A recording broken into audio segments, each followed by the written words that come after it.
Fox Sports. We are sports. We are Southeast.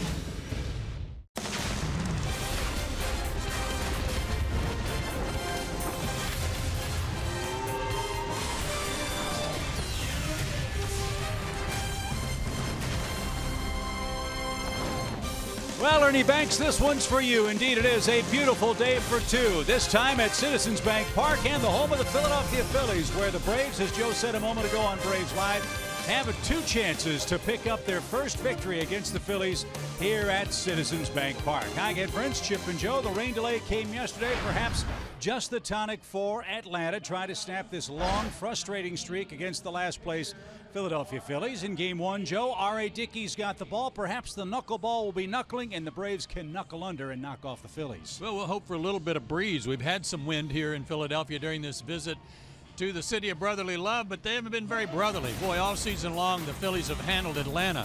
R.A., on the other hand, pitched pretty well against the Phillies this year, and he'll hope for more of the same today to snap this ugly losing streak at Citizens Bank Park. R.A. has been really good, especially in the second half of the season. He's really cut down on his walks, and if you took a couple of innings away from a couple of starts, his ERA would be microscopic. But even so, it's been really good. In fact, ninth best in the National League since the middle of June, and he's had 9 quality starts out of his last 12. Let's hope he can make it 10 out of 13 today. So hopefully the right guy at the right time for the Braves, who, like our production crew, were singing in the rain yesterday. It's a beautiful day for baseball today, however. Our first of two with the Fightin' Phils comes your way from the bank vault right after this.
for less.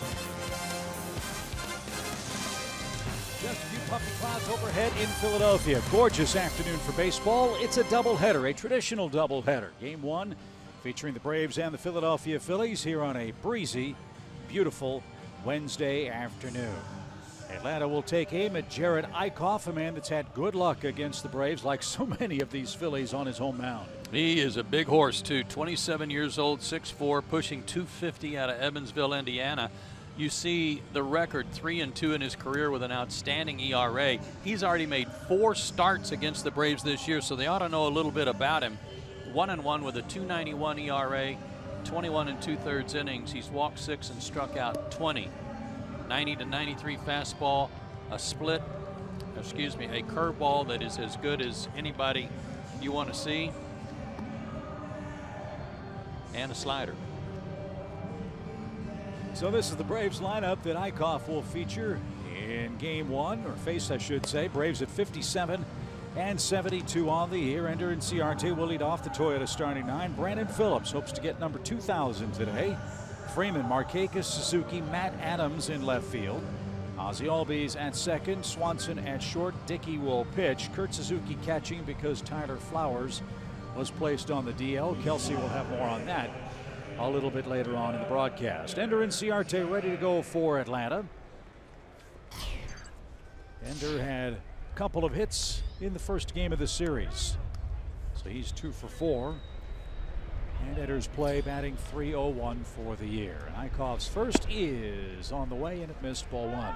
First doubleheader of the year for the Braves, second doubleheader for the Phillies. And I do love these 12 o'clock starts and traditional back-to-back games. That's in for a strike, says Phil Cuzzy. He's got the plate for game 1. Players like it too. They'd much rather play them back-to-back than have some time to kill in between the split doubleheaders. Ender got a hanger and didn't miss it. A line drive into center field starts the game with Ciarte reaching on a clean single to center field. Neither team took batting practice on the field. They got their work in inside, probably to conserve a little bit of energy. They'll be on the field a lot today. A beautiful day. 73 degrees at first pitch.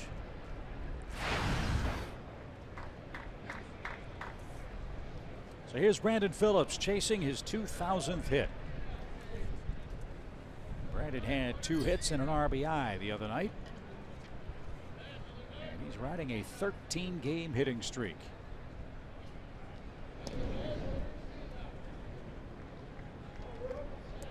This will be our first look at Jorge Alfaro, the young Phillies catcher. They got him in the Cole Hamels deal from Texas. We'll see how he receives and throws this afternoon. See if the Braves try to force the issue early against Eichhoff.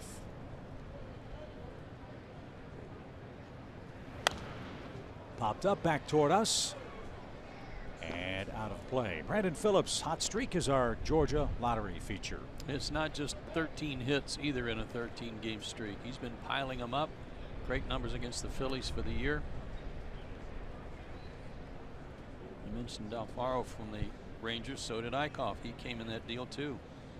As did Nick Williams, who's playing right field for the Phillies. So 3 of the 5 guys in that deal are featured today. Runner goes, pitches a ball. The throw to second is high, and Ender swipes second easily. His 18th stolen base of the year. You mentioned 5 guys, and I immediately get hungry. Good crossover step. Great jump. I said at the break that I was hoping Ender would finish with 20 stolen bases. He'd be certainly capable of doing that. I think he might fly right by that.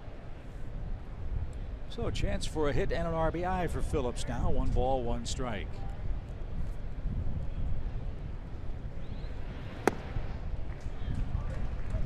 Trying to get him over. Eichhoff really has turned his season around for the Phillies. In the first half of the year, he was 1-7 with a high ERA over 4.6. Since, he's gone 3-1 with a 3.86 ERA.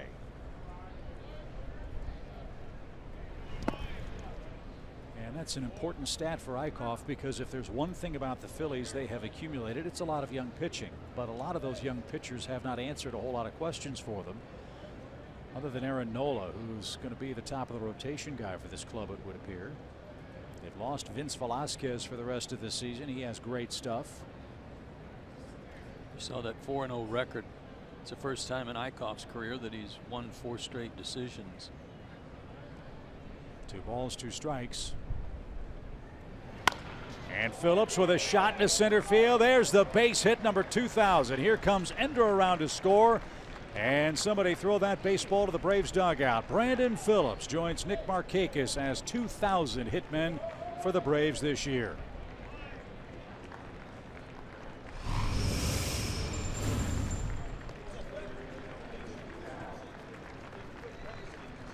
Dugout, everybody on their feet, standing O.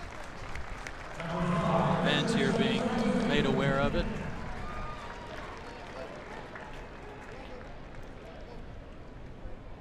Congratulations to Brandon.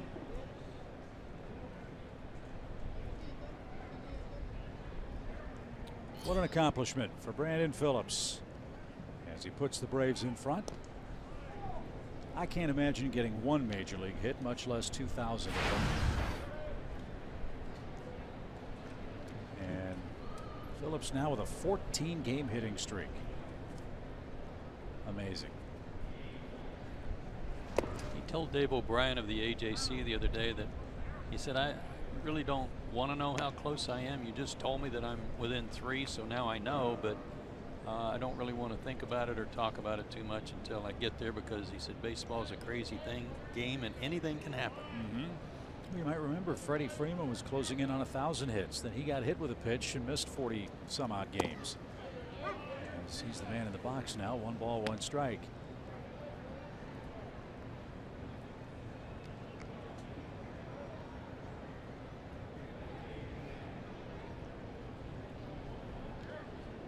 Atlanta jumps in front. Back-to-back hits against Eichhoff. The pitch stayed high. Ball 2. Braves have already done to Eichhoff what it took the Cubs 5 innings to do in his last start. Eichhoff gave up a run in 5 innings on 5 hits.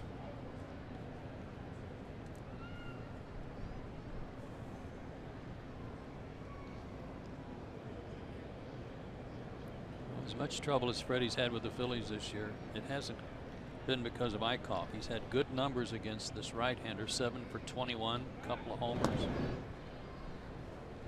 So hopefully today Eichhoff is the tonic to get Freddie going against these guys. Freddie 0 for his last 11. And that sails outside. Eichhoff doesn't have very good control yet. 3-1 your count.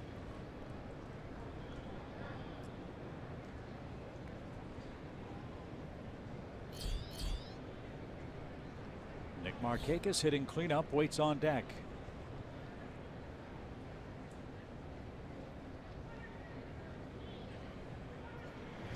Swing and a drive, hit a mile high and a mile deep. A long, towering home run into the second deck for Freddie Freeman. That's tonic.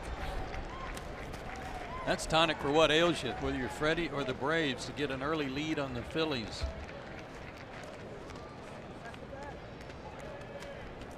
Snaps an 0 for 11. What a great start to a doubleheader. High fastball. 3-1 pitch. And Freeman vaporized that baseball.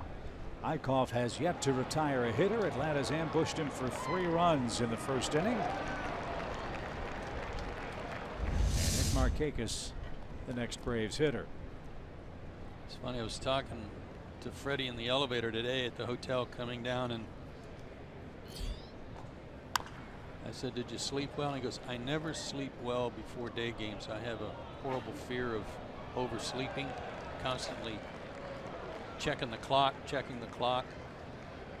Well, I think he awoke just in time. Yes, sir.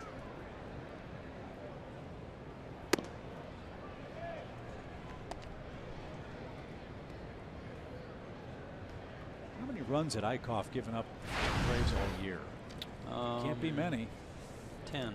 10 in 4 starts. Braves have 3 in the first inning today.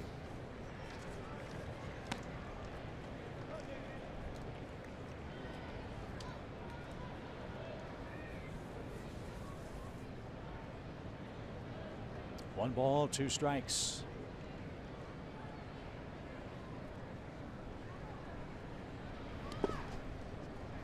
He's only given up 16 home runs. And let's see. Well, Freddie's hit 3 in his career now off of him, but I don't know if they were all this year. I don't think so.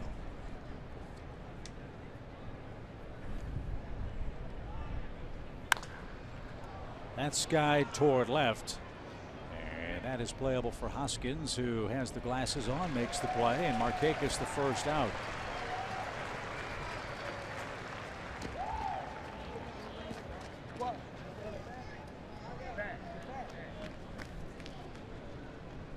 So Kurt Suzuki's coming up. Kurt's riding a 4-game hitting streak and a career high tying 15 home runs.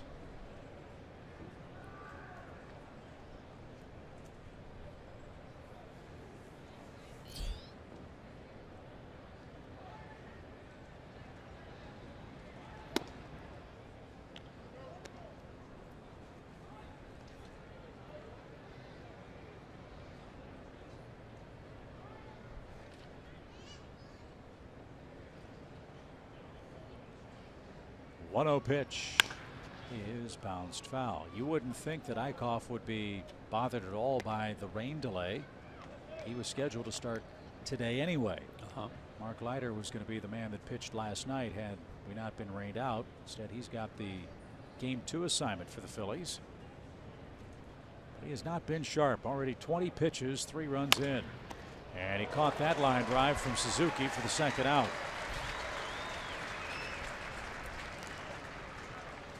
You've heard the term, well, he just fell into that.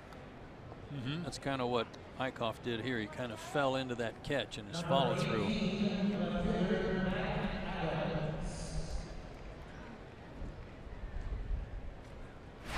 So Matt Adams will get the Game 1 start. 19 homers for Matt.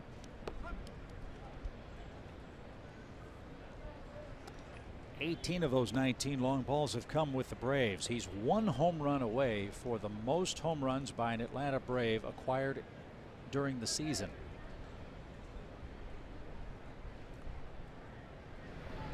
Fred McGriff hit 19 home runs in 1993.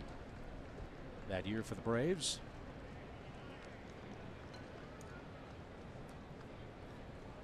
Well, Matt's done tremendous work for the Braves. 69 hits, 35 extra base hits. Not this time, though, as Eichhoff gets the next 3 after Freddie Freeman hits one a mile high and a mile deep. Brandon Phillips with a milestone hit, number 2,000 in his terrific major league career. That scored the first run of the game. Then Freddie Freeman unloaded deep into the stands in right. And before R.A. Dickey's thrown a pitch, he walks to the mound with a 3-0 lead.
3-0 advantage thanks to his hit and Freddie Freeman's long home run. That's always good for a pitcher. They take the hill with an advantage. R.A. Dickey leads 3-0, and as you said during our pregame comments, Joe, R.A. has been very good and very consistent. Yeah, not a ton of run support, just 3.5 runs per game over the last 12 starts. His 4 keys to pitching success to date. Number one, the first two batters have been really pains in the neck of the Phillies against the Braves, but also the first 2 batters of innings have been problematic. If he runs into trouble, it's because usually the leadoff guy gets on and sometimes the guy behind him. And right-handed hitters also, oddly enough, right-handers, 13 of the 22 homers he's given up have been to right-handers. Well, he's got Cesar Hernandez leading off. As Joe mentioned, these first 2 guys have just shredded the Braves pitching staff this year. They've combined for 38 hits. Hernandez has 20 of them. And he just took strike 3 over the outside corner. And he was batting right-handed against R.A. So a good start. Leadoff man is down. Freddie Galvis, the Phillies shortstop, is going to stand in. He too a switch hitter. Let's see if he hits lefty or righty. Looks like he'll take his first swings left-handed. Quite frankly, if R.A.'s knuckleball is knuckling the way we've seen it, it ain't gonna matter. Nope. He's got the wind at his back today. We'll see if that makes a difference.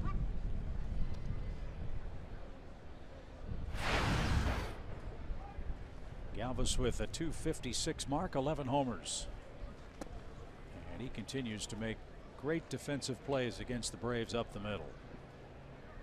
Maybe one of the most underappreciated infielders in the National League. Because he looks like A-Rod, Cal Ripken, Furcal, you name it, all wrapped up into one with the glove. 2-1 pitch. Caught a corner. Both strikes have been fastballs.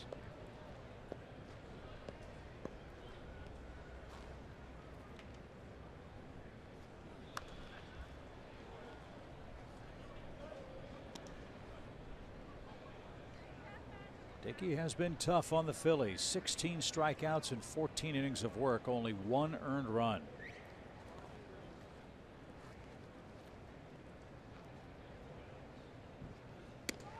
And that danced high. It's a full count.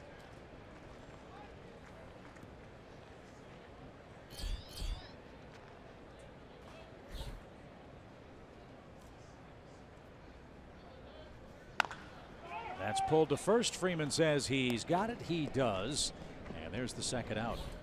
Yeah, a total of 14 innings, 9 hits, that 1 run, and now 17 strikeouts. So R.A. takes care of the first 2 Phillies hitters. Nick Williams batting third on their Toyota starting 9. Rhys Hoskins, the talk of baseball, cleaning up for the Phillies, riding a 10-game hitting streak. Joseph Franco, Florimon, Jorge Alfaro behind the plate, and Jared Eichhoff on the bump. Right there, a strike. Williams faced R.A. Dickey earlier this year, went 0 for 3 against him. And this one's bounced foul at first.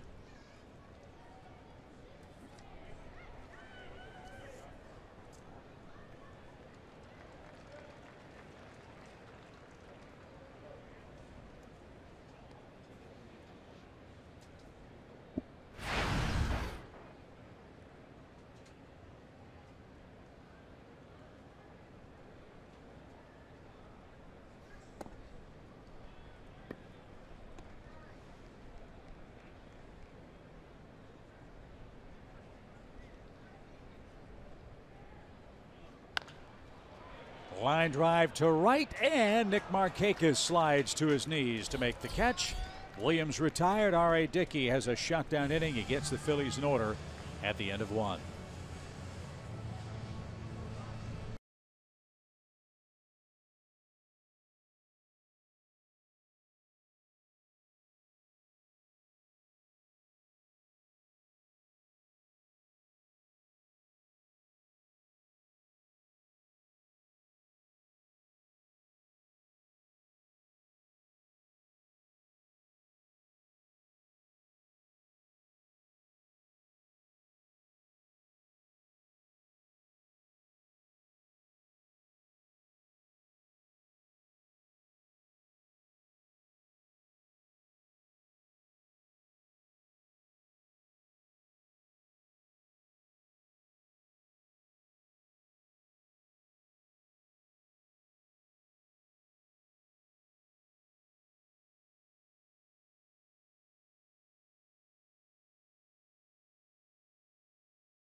Stay connected with a fully customizable experience. Get Braves home screen icons and app features, as well as game day, live game video highlights, radio broadcast, StatCast, news, and more. Download MLB.com at bat today. Good start for the Braves, up 3-0.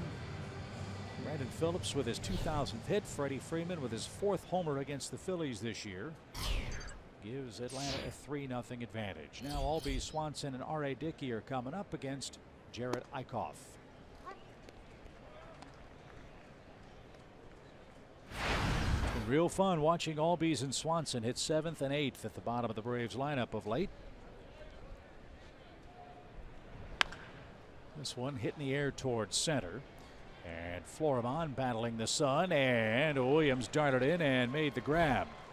Man, Williams had to go a long way to take that away from him.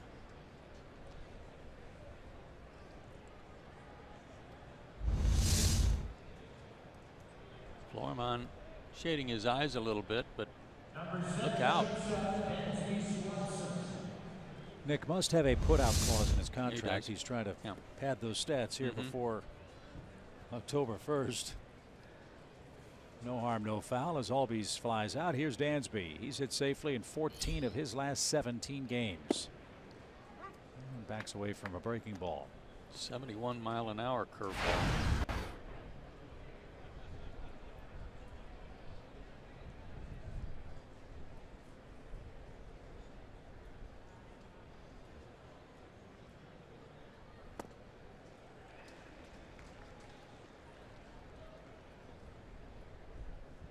You know, the Phillies missed out on a golden opportunity for a wonderful promotional battery this year with Eichhoff on the mound.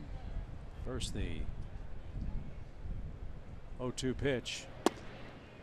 If they brought Carlos Ruiz back, they could have the all-influenza pitching battery. Eichhoff and Achuch. Oh, baby. No?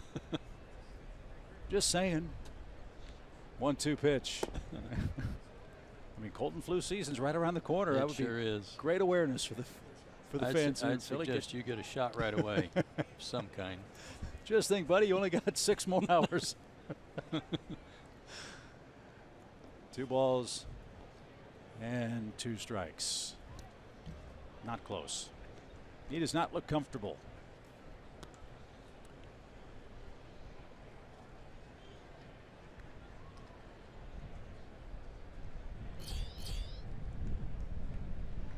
See if he gives Dansby a fastball, let her high like he did Freddie.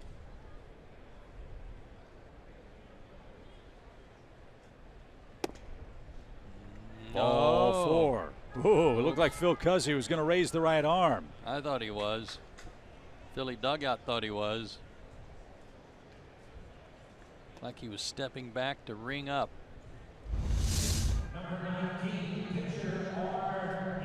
Off the plate, though. Phil Dictus. Let's see if R.A. can help himself with another sacrifice. He's got 4 of those this year. He's also knocked in 5 runs.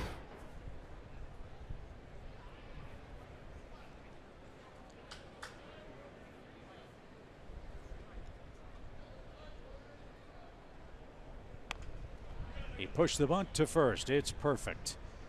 And Joseph applies the tag. Sacrifice successful. Swanson to second, and we go back to the top of the order with 2 out. This was so good, and R.A. takes a lot of pride in what he does and to try to help his team win. He's frustrated when he doesn't bunt, but look at this. Look at this. Bat is square. It is parallel to the ground, right at the top of the zone. Caught the ball with the baseball, softened it. That was really textbook. Good stuff. And now another hit might mean another run. Ender with a base hit, number 165, which extends his career mark. He's got a shot at 200 hits for the Braves. Last man to do that was Marquise Grissom.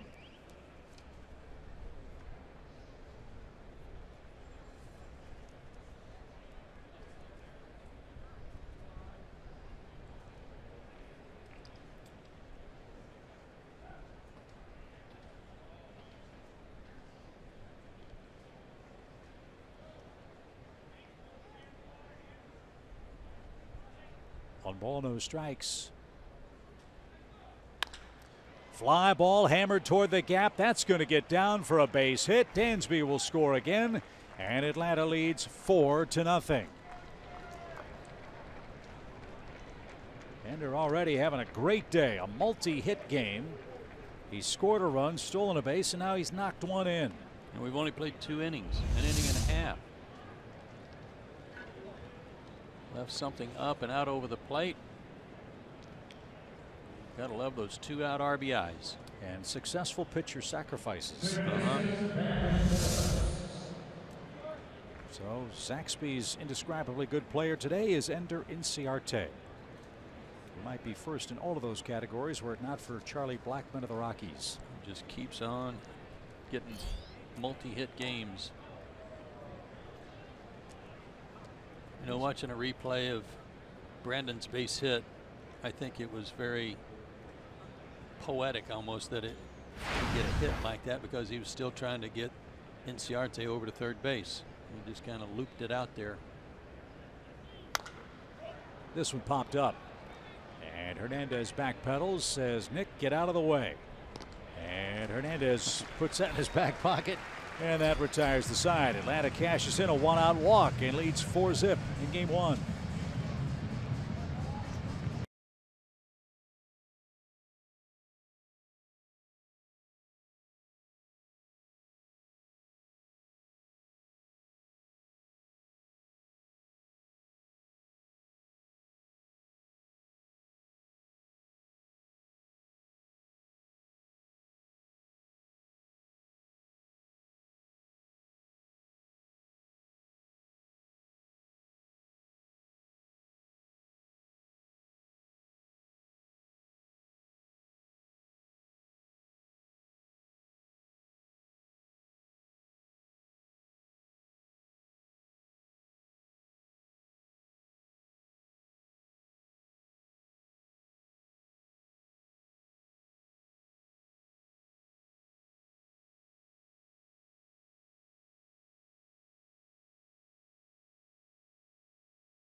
Phillies half of the 2nd inning of game 1.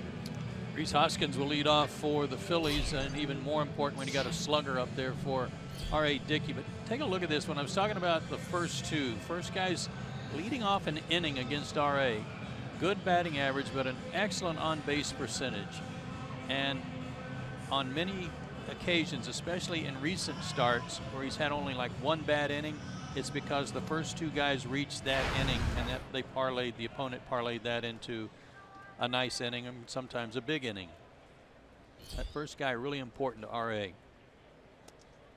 Well, we'll see how Rhys Hoskins handles the knuckleball from R.A. Dickey. Is that one called a strike? This kid has burst on the scene in unbelievable fashion for the Phillies. We've talked a lot about his incredible minor league power numbers. The big leagues have not intimidated him in any way, shape, or form. He's already got 11 homers. He's carrying a 10-game hit streak during which he has 5 multi-hit games working into today's action. He's the fastest man to 11 home runs in the history of the game. And he has more extra base hits than strikeouts. Something R.A. Dickey wouldn't mind changing right here. Yeah, he's a big guy. He reminds me a little bit of Freddie. Built about the same. Maybe not quite as tall, but 225 pounds.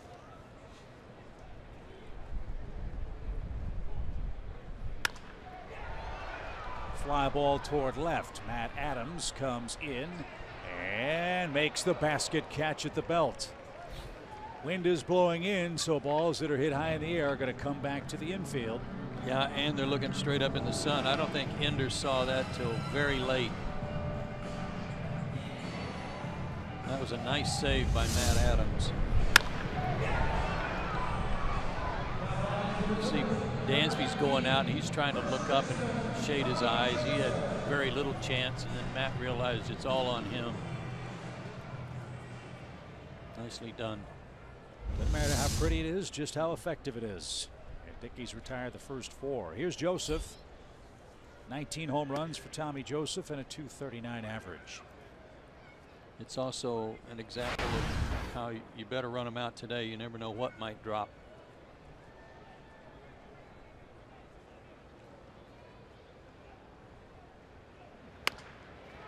Up the middle. Phillips, or excuse me, Albies to his right. I'm so used to Brandon. That was Ozzie that made the play. And Joseph's retired on a soft line drive to second. 2 outs. So again, first 2 hitters, first 2 innings retired for R.A. Dickey. Glad that missed the base. Give Ozzie a chance. And here's Franco, the Phillies' third baseman. Last time we were here, we were wondering how in the world can this guy be struggling so mightily at home. Let's see what his home road splits look like, if that has changed. .214 average in this ballpark for Michael Franco, and 11 of his 18 homers.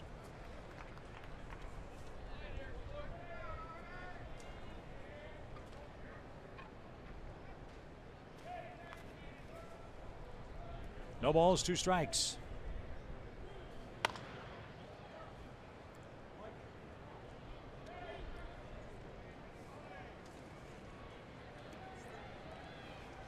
A lot of strikes from R.A. already.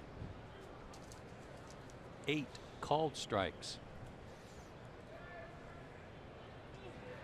Swing and a miss. Look at that ball flutter up. A 10-pitch inning for R.A. Dickey. 6 up, 6 down, and he leads 4-0 after 2. Freddie Freeman's coming up for a second time. He's already hit a home run here in game 1.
Nick Markakis and Kurt Suzuki will follow.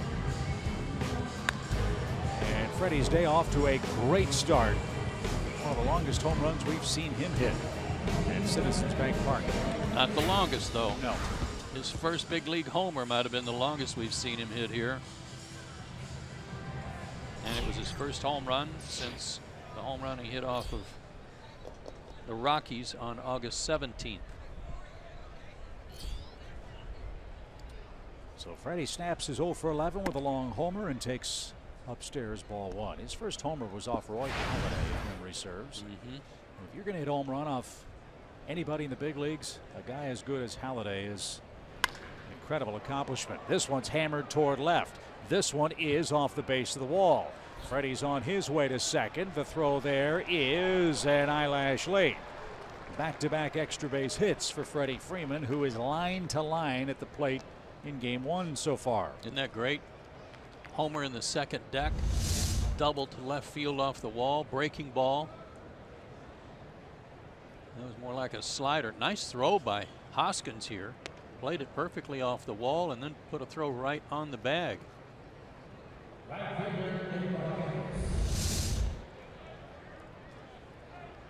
So the Braves try to add on here in the third inning. Nick Markakis flat out to left. He was the first out recorded by Eichhoff in the Braves' 3-run first. You know, they keep talking about Hoskins in his real position as first base. They're trying him in left field to see how he does. Well, the Phillies have had some left fielders that weren't exactly Gold Glovers, and with all due respect, Pat Burrell, terrific hitter. Greg Lazinski, great power hitter. There are others out there in baseball today that you could probably point to also, and it'll be interesting to see how he does out there. We've talked a lot too about how the Braves and Phillies are kind of on similar paths as to where they are in their rebuild. I think the Braves have the exact same situation. They have Freddie Freeman ensconced at first base. He ain't going anywhere else. And they have Matt Adams.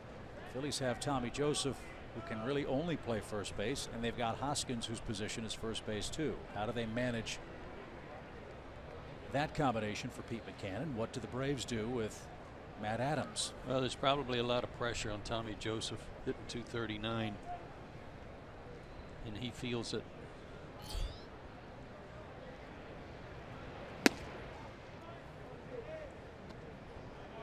One ball, no strikes for Markakis.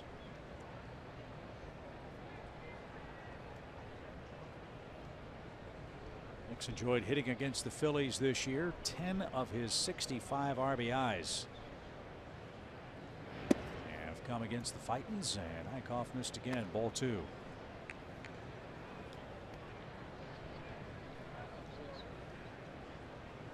Those 4 straight decisions that he's won have come against San Diego, Milwaukee, Atlanta, and the Cubs.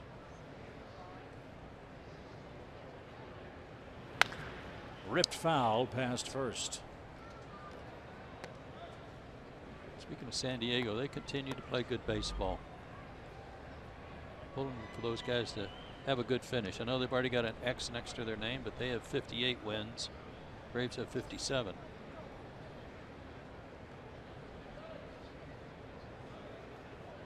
Padres have already extended Andy Green's contract another couple of years as the Padres skipper. And that's inside. 3 balls and a strike. Braves are getting some good counts. Laying off some borderline pitches, getting the call, and running up the pitch count too on Eichhoff.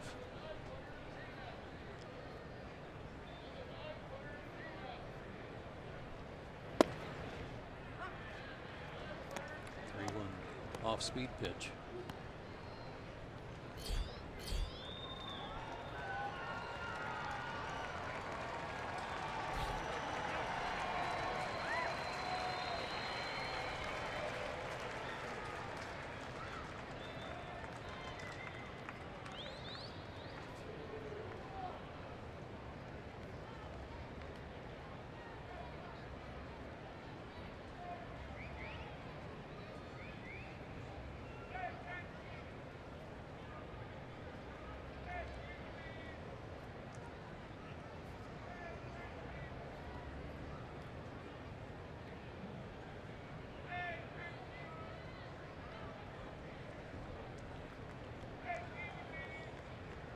Now Eichhoff and Alfaro on the same page. The pitch is smoked toward left center field. That's going to get down and roll to the wall. That's going to score Freddie Freeman. Nick Markakis has his 11th RBI against the Phillies, and the Braves are pouring it on. It's 5-0. 31st double for Nick Markakis to go with a triple and 8 homers. Pitch up again. Hitters love that when they've got the count in their favor. 66th RBI for Nick. He leads the team in the RBI category. If he tries to pull that, it's a comebacker, or it rolls over to the right side. Now the Phillies trainer's on his way out to talk to Eichhoff. Pete McCannon's on his way out as well. As I said, he has not looked comfortable from the first pitch he's thrown in this game. And now Pete McCannon will join the conversation and find out what's up with Eichhoff.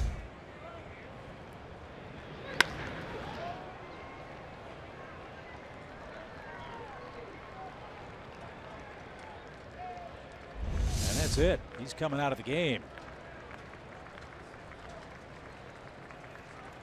So after 2+ innings, Jared Eichhoff is going to have to come out of the ball game. The Braves peppered him for 6 hits, 5 runs, including a homer so far in game 1. But you were right on it, Chip. You noticed that he just didn't look comfortable out there. There was something wrong. We're told his fastest pitch was 90 miles an hour. I'm not sure if that's the reason for Eichhoff's discomfort. So he's got some sort of physical issue, as well as a bruised ERA. The Braves punished him for 2+ innings. We're in the Phillies bullpen. We'll tell you who's going to come on and pitch long relief for them in game 1 next.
Is brought to you by Xfinity.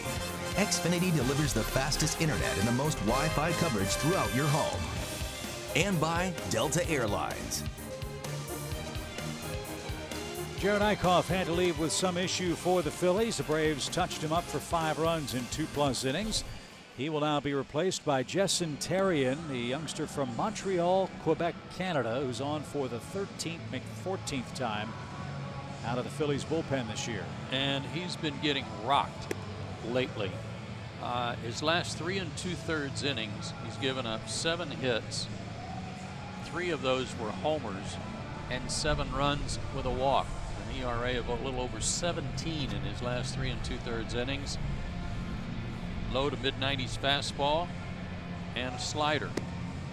Braves saw him briefly earlier this year. In fact, he made his big league debut against the Braves on July 29th. We told you the story at the time. Pete McCannon, who spent so many years with the Montreal Expos. Pete's wife is a native of Montreal, as is Terrien. And after one of his spring training outings, Pete McCannon, after he pitched on the backfields, asked for Terrien's autograph for his wife, because there aren't that many Montreal natives playing in Major League Baseball. So it's kind of a nice honor. I thought you were going to say you walked up to him speaking French, and Terrien says, "I'm sorry, I don't speak French." It's quite possible. Je ne sais pas, mon ami. Well, let's see how he does here with Kurt Suzuki.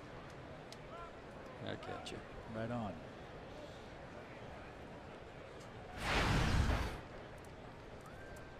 Kurt lined softly to Jared Eichhoff. Hope nothing's seriously wrong with Eichhoff. He's a big part of the Phillies' future.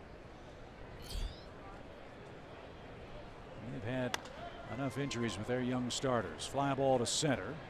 Florimon is there with the glasses gleaming. No problem. He's got it. 1 out.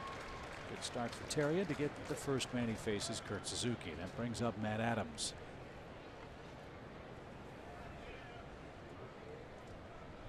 Left fielder Matt Adams. Matt struck out his first time up.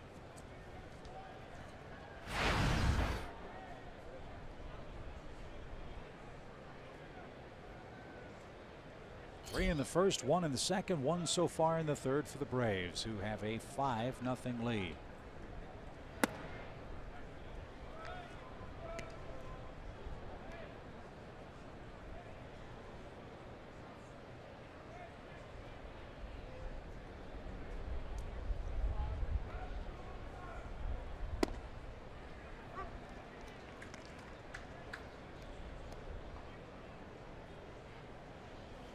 Terrien was pitching well at Lehigh Valley. 2-1 with a 1.41 ERA.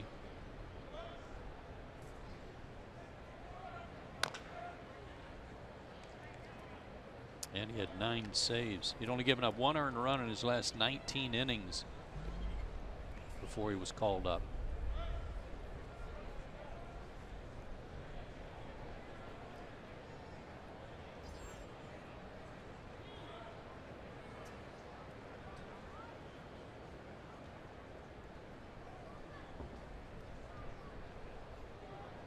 One ball, 2 strikes. Now time called very late.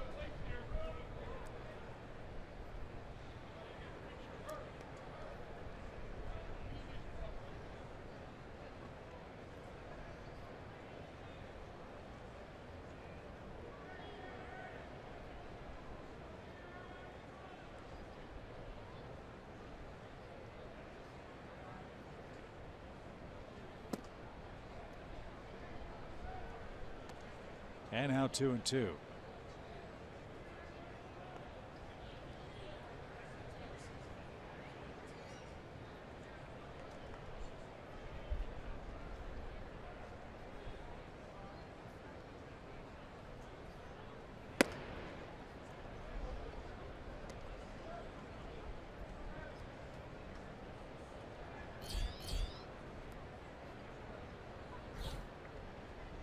Ozzie Albies on deck. But first the 3-2 pitch. And he lost him. So Terrien gets a fly out, then issues a walk. And it brings up Ozzie, who popped out to right field his first time up. One of the drawbacks in a situation like this for the Phillies is that their long guy, who's been very effective all year long, Mark Leiter Jr., is in the rotation and will pitch in game 2 of the doubleheader. So they don't have him for a situation like this.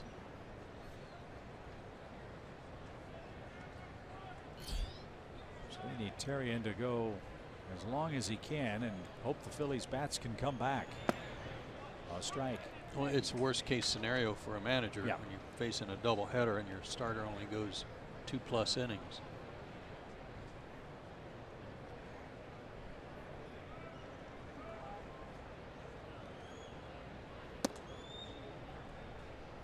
And Terrian spraying the ball all over the place. 1 ball, 1 strike.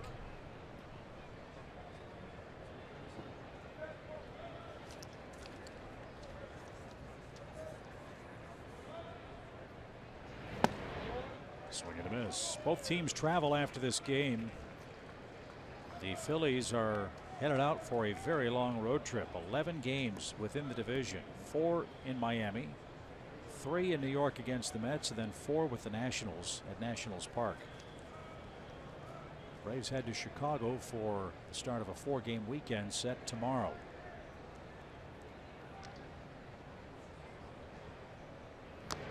Oh my, that hit him.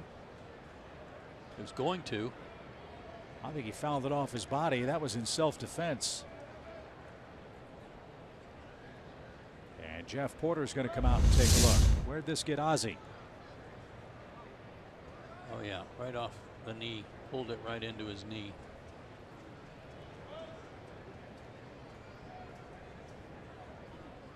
He has been chasing some pitches inside that are balls, swinging left-handed. And he chased that one. Was about to hit him. You mentioned the Phillies' long road trip coming up. Braves paid a price early on. What was it? First 4 trips were all 3-city trips of the year. They've got a little better schedule here in the last 6 weeks. But the Phillies just came off a trip. Remember, they went out west, had a trip out west, came home for 4 days and went back out west again. Might have been the worst schedule I've ever seen. Yeah, they went starting August 1st. They went to visit after they played the Braves. They went and visited the Angels, Rockies, came to Atlanta for 2, came back to Philadelphia, played the Mets 4 games, and then went to San Diego and San Francisco. How does that happen? Nuts. Line and past Galvis, who can't make that play. Markakis gallops around third. Throw to the plate is off target. He scores standing up. And Ozzie Albies with a base hit brings home the 6th Atlanta run. And all of them belong to Eichhoff. Well, you know it's going to be a good day. Of course, when you get some runs early, another good piece of hitting on a pitch away. But when you get a ball by Freddie Galvis, it's like, okay, that hasn't happened this year against the Phillies.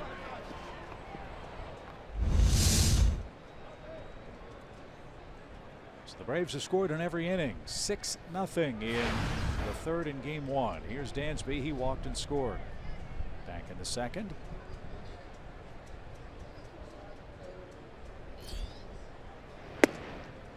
And upstairs.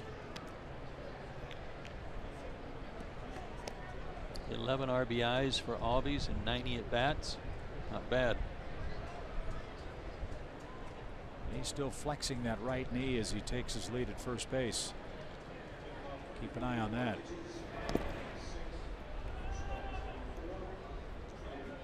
And Terrian can't throw strikes.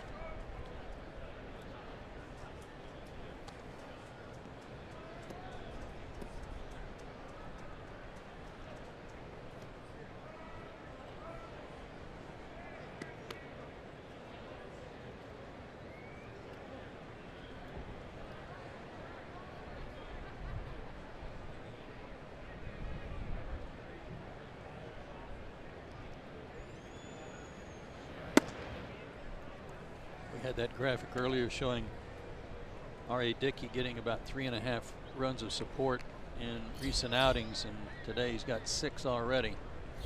Got to feel pretty good.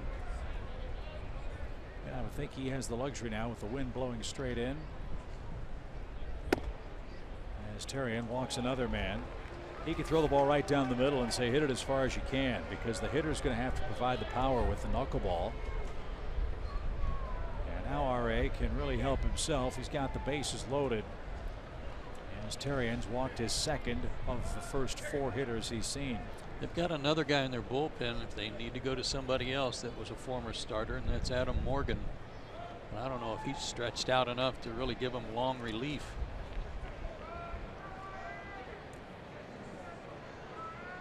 $6-0 ball game. There's a few guys down there hiding their face.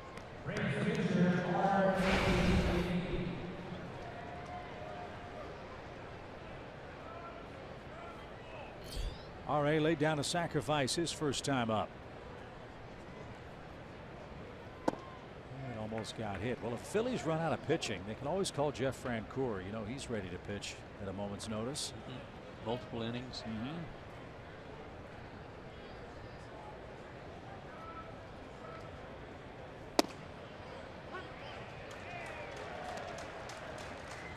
And finally a strike. I'm a little surprised at how good the crowd is, you know, for a 12 o'clock start on a makeup. R.A. pops this up. That's an infield fly. So he's out. No advance. And 2 are away for Ender Inciarte, who's up for the 3rd time. This is the 3rd inning, and he's already 2 for 2.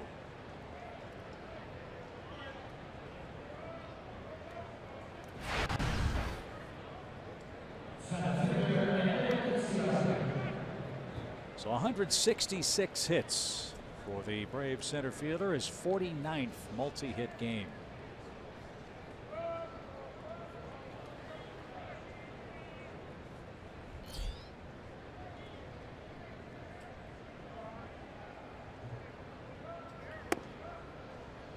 I knew some guys that felt like it was almost a curse to get a hit your first time up. Really? That's not a good omen for me. If I get hit my first time up, that was probably the only one I'm going to get. It was like, are you kidding me? Well, he's 3 for 3. He's going to bring home Adams. Albee streaks around. Here comes the throw to the plate. That's going to be late. The Braves have a 4-run third on Ender Inciarte's 3rd hit and 3 at bats. He's got 3 RBIs to boot. The Braves are pouring it on. It's 8-0 already. He's got 3 hits and 3 RBIs in 3 innings. Fastball away, but up. And with 2 outs, everybody's running on the crack of the bat.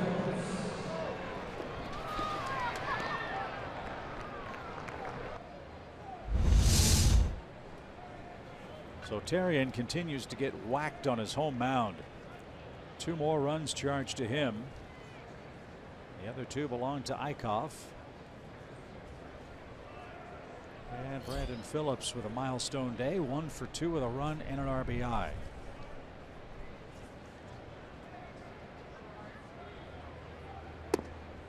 Strike.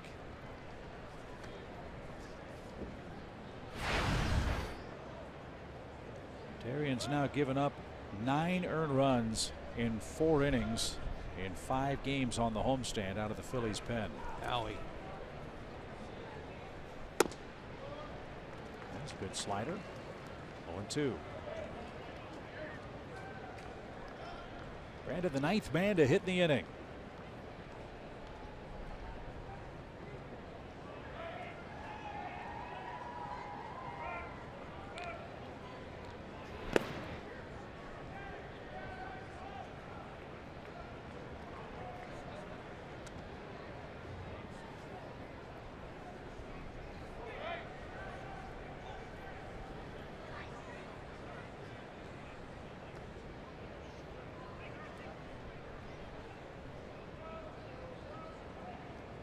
Crazy 8s for the Braves. 8 runs on 8 hits. The pitch is launched back our way.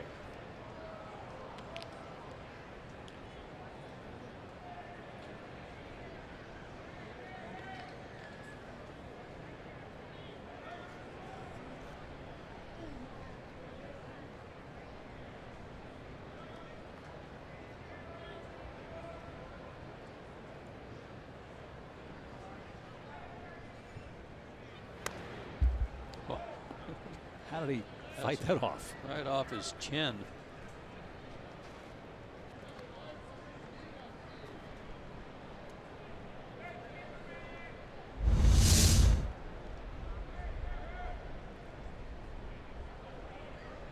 He really lets the ball travel, doesn't he? He does indeed. 1-2. And a bouncing ball to first. And mon Dieu, the Braves nail the Canadian reliever for 2 runs of the 4 they score in the 3rd inning. It's 8-0 Atlanta. Big day for Ender Inciarte already.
pick up career hit number 2,000 in the first inning with an RBI single, and his biggest fan had the best seat in the house right behind the dugout. His mom, Lou Phillips, surprised him today from Atlanta to be here when he picked up that milestone hit. So Chip and Joe, you can imagine how emotional it is to pick up number 2,000, but to look up and see your mama in the stands had to make it even more special. What a great day. What a great day. That's awesome. So a big luxury for R.A. Dickey. He leads by 8 runs. He had to take a long rest on the dugout bench as Atlanta sent 9 men to the plate and scored 4 more times. He's got Florimon, Alfaro, and Terrien coming up. And again, the luxury for RA with the swirling winds blowing mostly in today. See how far they can hit it. That one really dancing low. He's mixing in a few fastballs too.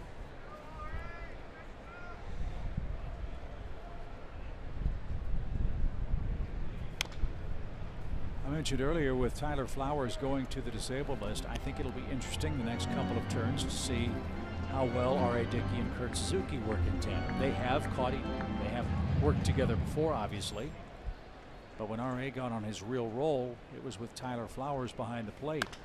And Tyler's been placed on the disabled list as of today with the sore wrist.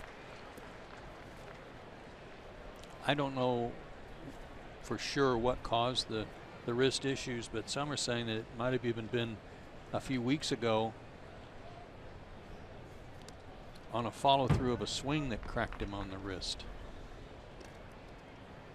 Well, he's been trying to play through it. So David Freitas was called up from the minor leagues, and he's going to catch game 2, and barring an appearance here in game 1 will make his major league debut.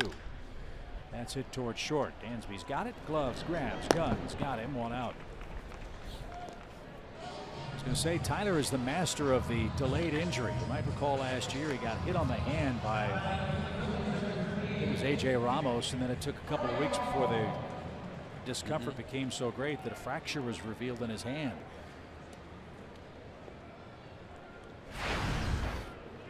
So here's Jorge Alfaro, one of the prized prospects that Ruben Amaro acquired when he was still the general manager here. Alfaro came from the Texas Rangers for Cole Hamels, Jake Diekman, and Cash. Philly's got a nice return on that. Guys that are already here in the big leagues, 3 of them starting today, as you said.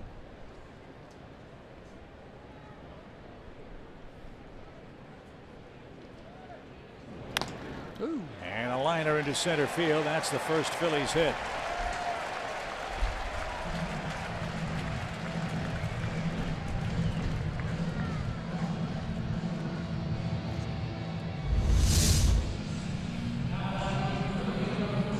Dancing, but he went out and got it. Yeah, that wasn't a bad knuckleball. But duck, yeah. So here's Terrien. This is his first major league at bat.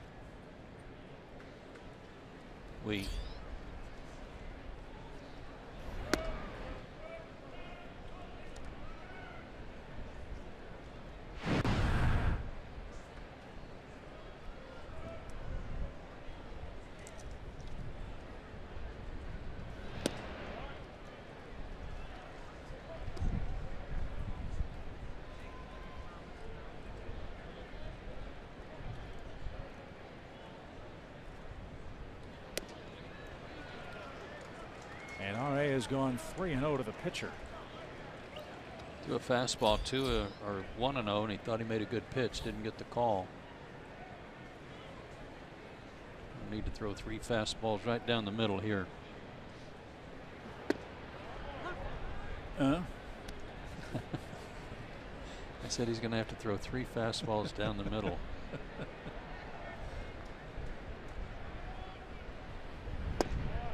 Duh.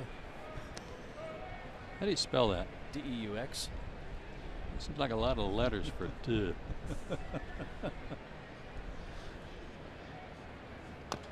And fouled away. I don't know how to say that in French. 3 balls, 2 strikes. Well, if you're like most Americans, you just put a little French accent on it and figure it's French. And toi, au revoir, mon ami. There's R.A. Dickey's 3rd strikeout. And Alfaro at first base with 2 outs in the top of the order is coming up. A lot of called strikes for R.A. Dickey in the game.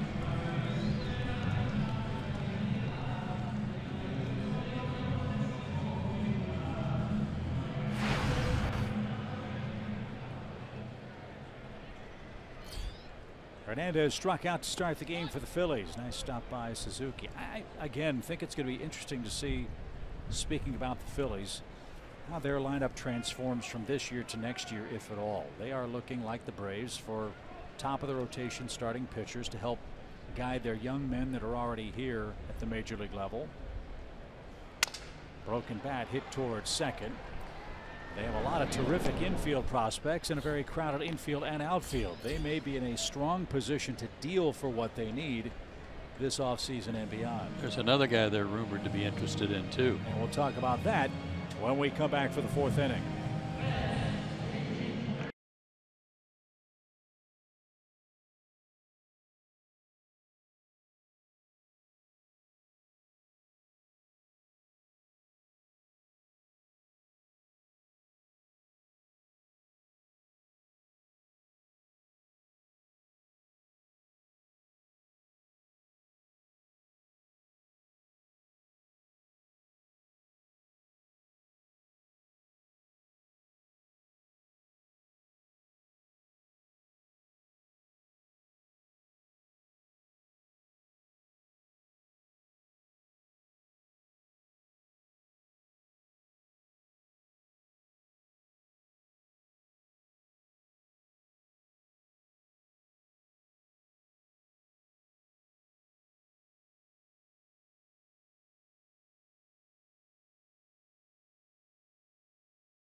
Through 3 here at Citizens Bank Park. Atlanta's out hit the Titans 8-1 so far in game 1 of our traditional doubleheader. We were talking about how the Phillies roster might change in the offseason. They have Scott Kingery and J.P. Crawford, 2 prospects that can play second and short, waiting in the wings. They've got Galvis and Hernandez up the middle. But Joe, you heard that there's another player that might be drawing the interest of the Philadelphia Phillies for this ballpark and this team. Well, and they have the wherewithal to go do it, and that's Giancarlo Stanton. The story is there's some teams that have already started kind of kicking the tires, if you will. The Giants, the Cardinals, the Phillies. There's one other team. I can't think who it is. Giants? I mentioned the Giants. Yep. Anyway, there's 4 teams at least that have been in touch with the Fish to find out he might be available. Freeman hits another one the other way and lines out to Franco. How do you do that? There's only one guy standing over there. It's 90 feet, and you hit it right to the one guy that's standing there. Darn it. Well, could you imagine, as you look at the line drive coming right at you, could you imagine Giancarlo Stanton playing 81 games in this place? You'd love it. Yeah. Terrian gets the first. Here's Markakis, who doubled home a run and scored himself back in the 3rd inning.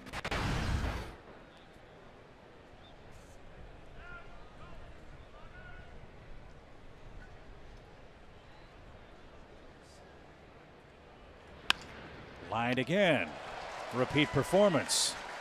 Terrian and Franco have that play in good shape. 2 outs. It's like the king in his court.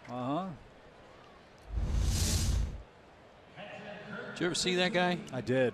Boy, he was amazing, wasn't he? He was. He was the Eddie Feiner. The softball Satchel Paige. Yeah. Bring all the outfielders in, have a little sit down, and then get ground outs, line outs, strike out guys. King in his court. Kurt Suzuki 0 for 2. And pops back our way.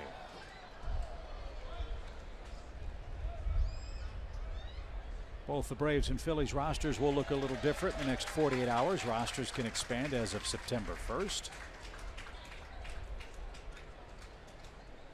Figure to see some familiar faces come back for the Braves, mostly injured players, as Kurt Suzuki gets hit right in the small of the back. Don't need that. Nope.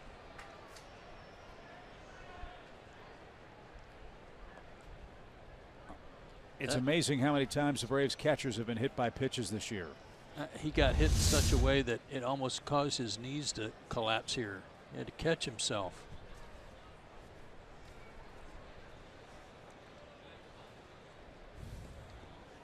Right on the tailbone, man, right on the spine.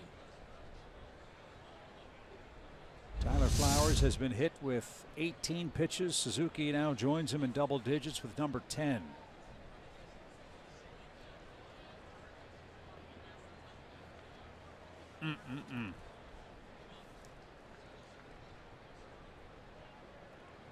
Tommy Joseph at first base, a former catcher who had to quit catching because of concussion issues. Can certainly relate. Good hustle by Jeff Porter. Saw him racing back to the dugout. Matt didn't get it, a swinging strike.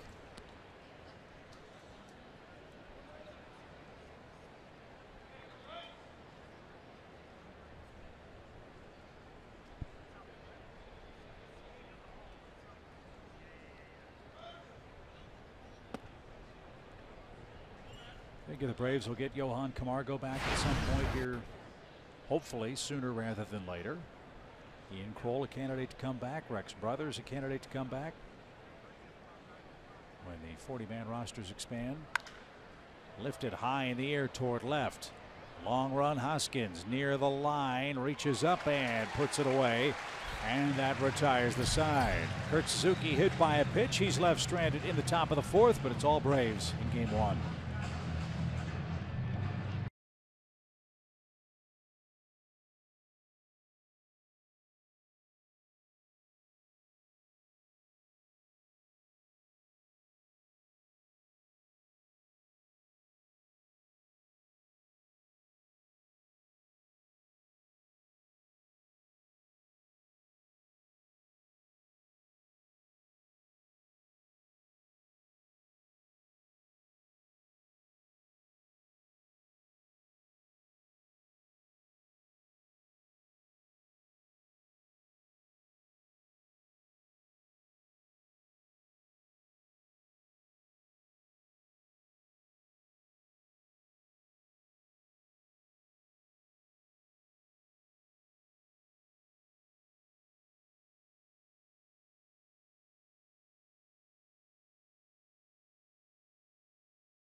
Fourth inning, and it's time for our T-Mobile Unlimited Baseball break.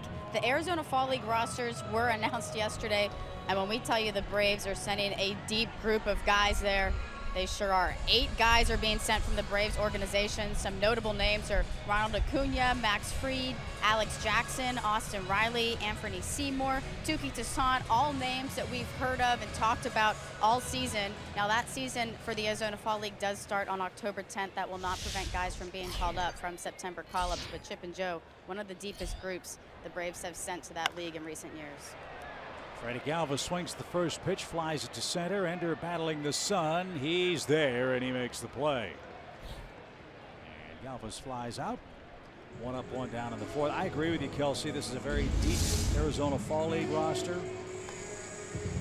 And something we have said a couple of times over the last week or so on our broadcast. If ever there was a time to get excited about spring training for a major league club with a lot of baseball left to be played in this regular season, it's for the Braves next year. There are going to be a lot of very recognizable names from the Braves stacked minor league system getting a lot of early, often looks in big league camp in Orlando. I'm wondering if there'll be a lot of split squad games so those guys can all get a lot of at bats. Oh, that's a lot of representatives from one organization. That's tremendous. And Riley and Jackson. Keep an eye on those 2 guys. They started in A ball, got promoted to AA, and they have just continued to hit and play well. 4 strikeouts for R.A. Dickey, who's given up just 1 hit so far. And just like that, 2 outs. One's a catcher, one's a third baseman. And Jackson is a guy the Braves got from the Mariners. The Mariners had drafted him in the 1st round as a catcher, but then moved him to the outfield. As soon as the Braves got him, they moved him back to catching, and apparently has really helped him in terms of offense this year too. And if memory serves, that was the 2014 draft. I think the Braves have 4 #1 picks from that draft in their system. They didn't draft them all, but they acquired a bunch of them. So that's even more exciting. Touki Toussaint, one of those former #1 picks. Here's Rhys Hoskins. He popped out to left his first time up.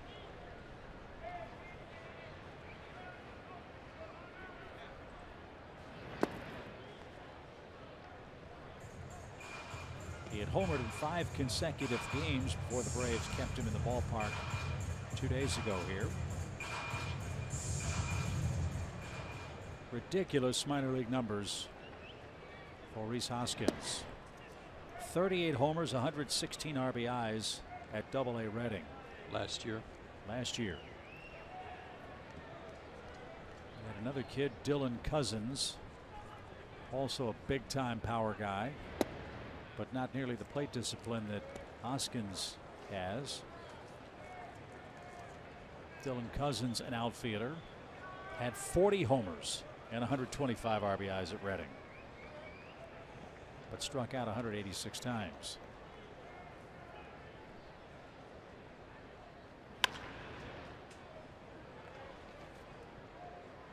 Full count.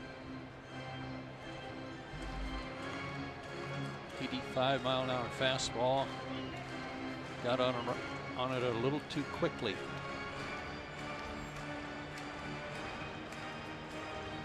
Good chance he's going to get a knuckleball 3-2 though.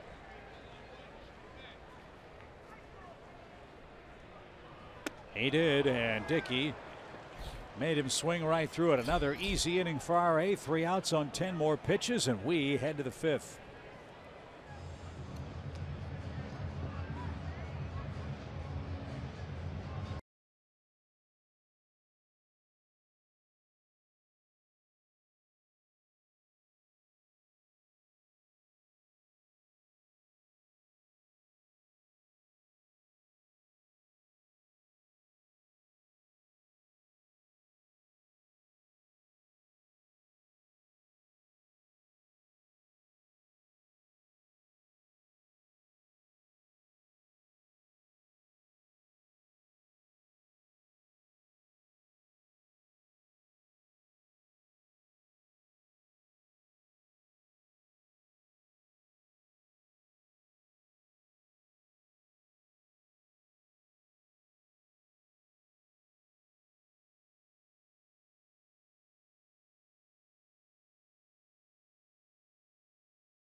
Lower third for the Braves in the 5th inning, enjoying an 8-0 lead. Ozzie Albies with a run, a hit, and an RBI in his last at bat. That came in the 3rd inning. He's hit safely in 9 of his last 10 games, 14 hits in those 9 ball games.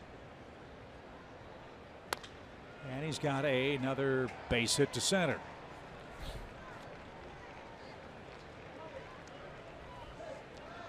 So he's 2 for 3. And the Braves are taking out a lot of frustration on the Phillies in this one. Let's just say they were due here at Citizens Bank Park. A lot of 1-run losses during the stretch where they've gone 0-8. Phillies bullpen starts to work as Dansby digs in and skies it out of play foul.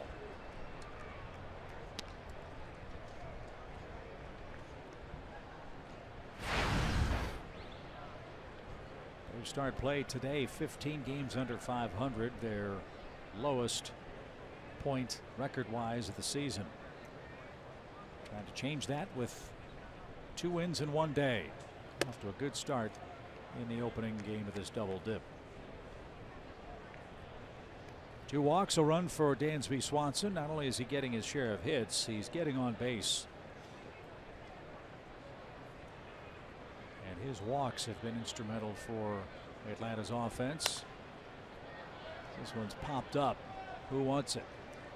It'll be Florimon. He can't find it, and everybody's going to be safe.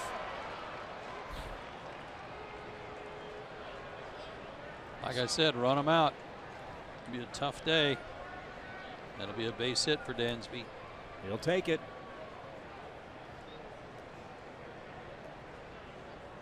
Florimon did everything right. He's got the glasses on. He had the glove up. He just couldn't find it. Well, it's a very helpless feeling when the ball is right in the sun, and that's about all you can do is get your face out of the way and put your glove in a spot where you hope it hits it.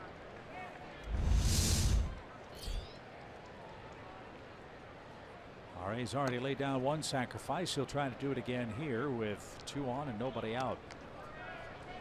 Braves are 5 for 8 with runners in scoring position in today's game.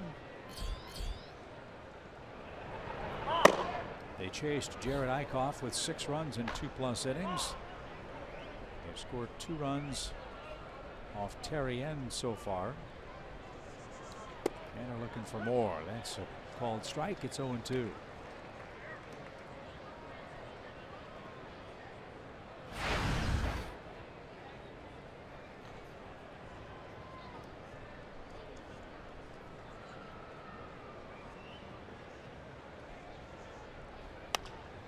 R.A. serves one towards center. Hernandez on the run, can't get it. Ball drops, everybody's safe.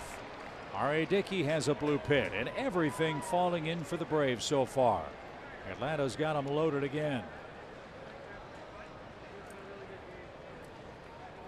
I don't speak French, but I pretty much tell you exactly what Terrian's saying right now in a translation. But this is not cable ready communication. Lose one in the sun, pitcher bloops one in. Sacre bleu. Excellent. How was that? That was outstanding. Line drive, another hit for Ender. He's 4 for 4. And 1 run will score. The Braves will play it station to station. He's 4 for 4. We're in the 5th inning with 4 RBIs. That's a good half a game.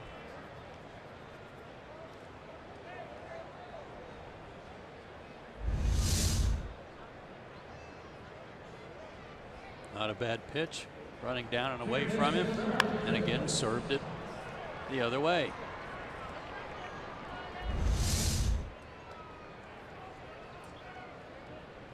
Ender had 15 hits in 14 games against the Phillies this year. He has 4 hits and 4 at-bats through 5 innings of work today.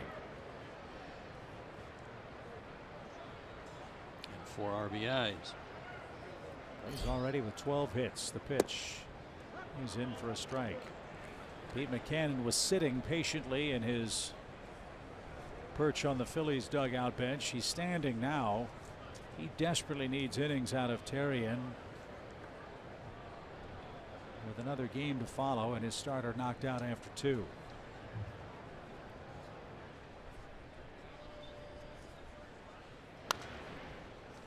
And out of play foul. When he goes to the mound, if he does need a translator, we can call our boss, Randy Stevens, who speaks Canadian. Pretty sure Pete's not going to say, "How's it going, eh?" Yeah. I think he knows the answer to that question. Came out to take you out. It's about time for you to come out. No balls, 2 strikes. Line to second, flip back to second, and they double up R.A. Dickey. So the Braves have him first and third with 2 outs.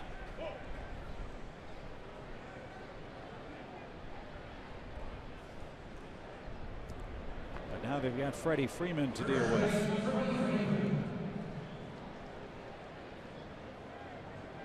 Story of the day for the Braves offense. Ender Inciarte with a 4-hit game, 1 shy of his career high.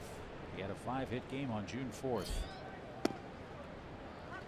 And he's got a couple of cracks at number 5 today. Therrien, 48 pitches in 2 innings of work. Yeah, keep in mind too, he was the closer at Lehigh Valley, so he was a 1-inning guy. 29 pitches had been his longest outing. That was on Saturday.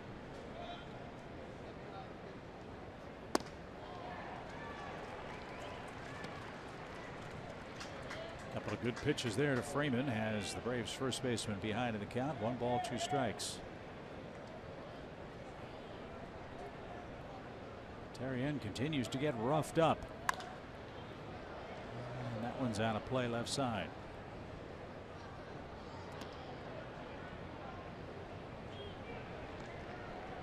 Most pitches in AAA were 38, Drew tells me.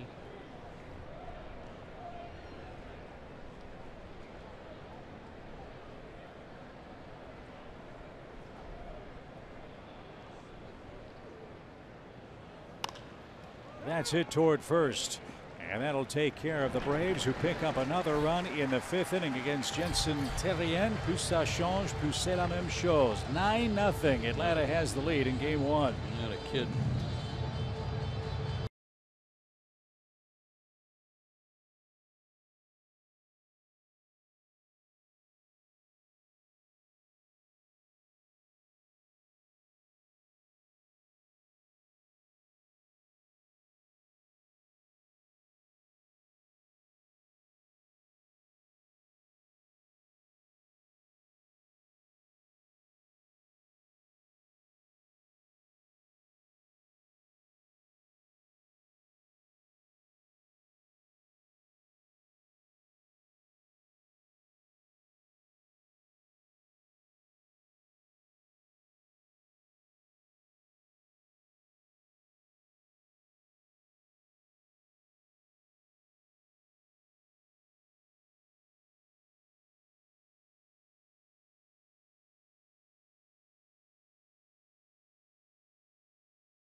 Catcher. First day in the show for David Freitas, and he's got to warm up R.A. Dickey. No shin guard, just warming a guy up. Take one off the knee or the toe. But I'll do better this time. I'm ready now. Well, Terry just about fell out. Now watch David when he gets to the dugout. It's the glove's fault. He's offering it to Terry like you do it next time. Oh, thanks. Well, we'll see. He has better luck catching Julio Teheran, who's got the assignment for the Braves in Game 2. R.A. Dickey is rolling. He's pitching a great game. 1 hit through 4 innings. He has struck out 5 Phillies hitters. One of Joe's Ford Keys, the first 2 batters. He's gotten the first 2 hitters in order in 3 of the first 4 frames today.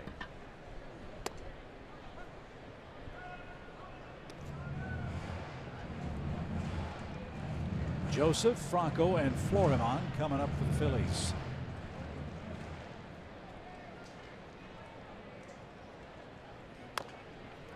Slow roller. That's tough play. Brandon puts it into the right hand, throws to first, and the ball scoots away. It hit Joseph in the chest. And he'll reach with an infield hit. Good try by Brandon. I thought he was going to put that in his back pocket. Me too. But he made it closer than perhaps it should have been. He had to come at kind of a sharp angle toward the line. He couldn't really run parallel to the line, so it made it that much harder to make this throw. Couldn't get enough on it. Oh, I see. It was the spin. Twisted it toward the line.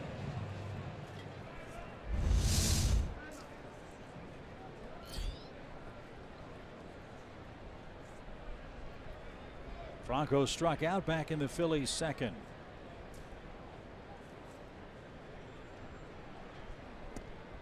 That was a swing and a miss, but no advance. Mentioned that Franco's had such wild home road splits, and as you have pointed out, he wants to hit the ball out of the ballpark with every pitch. Wonder if that's going to create some competition for the Phillies next year. They've got J.P. Crawford playing some third base at AAA. Crawford has been their #1 rated prospect according to Baseball America, I believe, the last couple of years. Right. Well, they got as good a shortstop as you could want in Galvis. And I think having given Franco all year long to try to work on his swing, make some adjustments, and he's still hitting .225. Maybe they're considering their options. And Matt Stairs, their hitting coach, knows what the problem is for Franco. He just hasn't been able to break some bad habits, Matt said at the plate. And one of them was so subtle I didn't even think about it until Matt had mentioned it. It makes a whole lot of sense with regards to Michael's right elbow. Yeah, last 2 games though, it's been a little flatter, a little more parallel to the ground and not pointed straight up. And he just took a walk. Dickey thought he got the inside corner. And now 2 are on with nobody out. This has been the situation that's given RA some trouble. Yeah, first 2 guys. It's not always automatic that one follows the other, but it seems to in innings where he has some trouble. Florimon grounded out to Dansby Swanson, leading off the 3rd. He shoots this one to right, and Markakis makes the grab. And tagging from second and moving to 3rd on the play is Joseph with 1 out. Kind of interesting there. The Phillies are down 9 runs. Man just walked and he swings the first pitch, needing base runners, but the Braves will take that. Here's Alfaro, the first Philly to reach with a hit. He got a fastball to hit. He wasn't going to wait around for a knuckleball that he couldn't hit.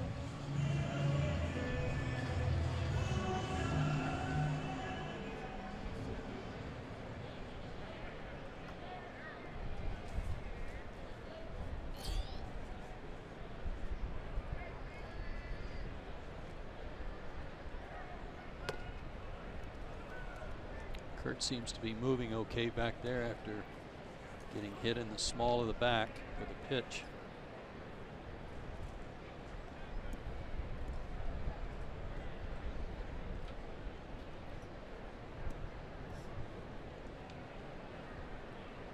Like Julio Teheran, Alfaro from Colombia. He's from Cincinnati, Colombia. I didn't realize you spoke so many languages. I can barely speak English. You should know that by now. Well, yeah, English is not one of them that I was including. 23 years old, 6'2", 236. Jorge Alfaro came over with Alec Asher, Jared Eichhoff, Jake Thompson, and Nick Williams for Cole Hamels and Jake Diekman. Diekman, nice story too. Hard throwing left-handed relief pitcher. He's been disabled for most of the year, coming back after having inflammatory bowel surgery. He had a whole lot of trouble with that during his major league career. He's had the surgery, and he's back pitching, I believe, in the minor leagues on a rehab. What a shame, because he was so good. And a swing and a miss. Alfaro chased that. It was not a strike, and that's number 6 for Dickey. And now Kim is on deck, and Hyun Soon Kim is going to come on and pinch hit. They got him for Jeremy Hellickson. He came over from the Orioles when the Braves were last in Philadelphia.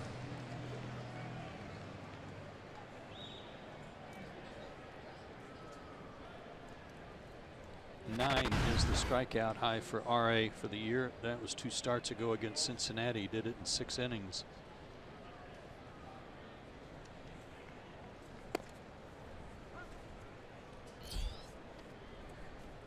That was one of those games, I believe. I'm looking it up, but I think it was one of those games I was talking about where if you took out 1 inning here and there on RA, his ERA is really good.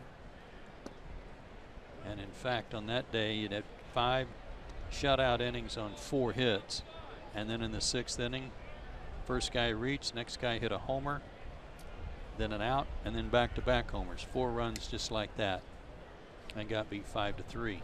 Isn't it funny how the baseball gods work for a major league starting pitcher? Dickey had a stretch of 1 earned run or less in 8 of 14 starts.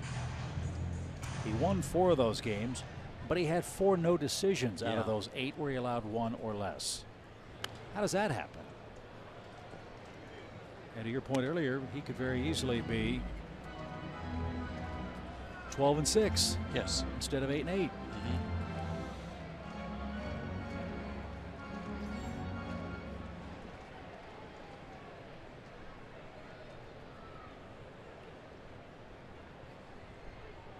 The 1-2 to Kim, and fouled away.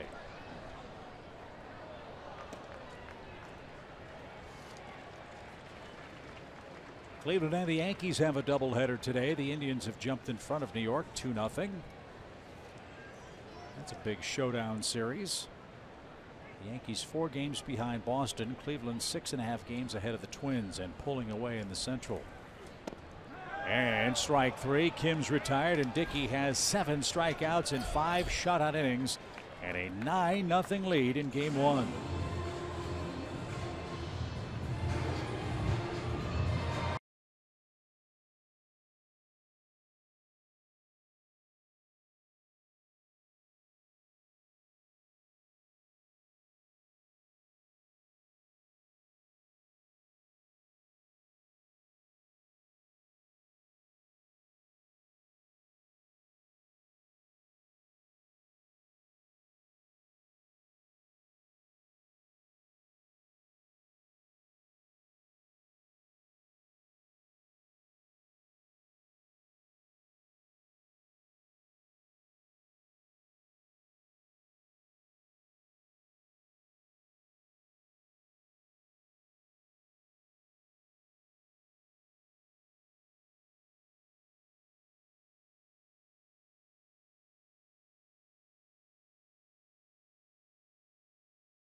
of what's been happening in Texas and Louisiana these last several days, and you can help those affected by Hurricane Harvey by visiting redcross.org or by texting the word Harvey to 90999.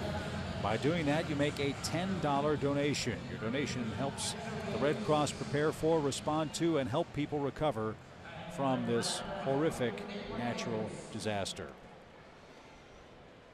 So our thoughts and prayers are with those in the Gulf region. Hopefully sunnier days are ahead for all concerned as Yaxel Rios appears for the first time against the Braves. Yeah, including our sideline reporter, Kelsey Wingert, whose family was displaced from their home, had to be evacuated from their neighborhood down in Houston. So we send our best to them too and hope they're finding a sunny day today. Out away by Markakis. And wholesale changes have taken place for the Phillies. We'll give you the changes in a moment.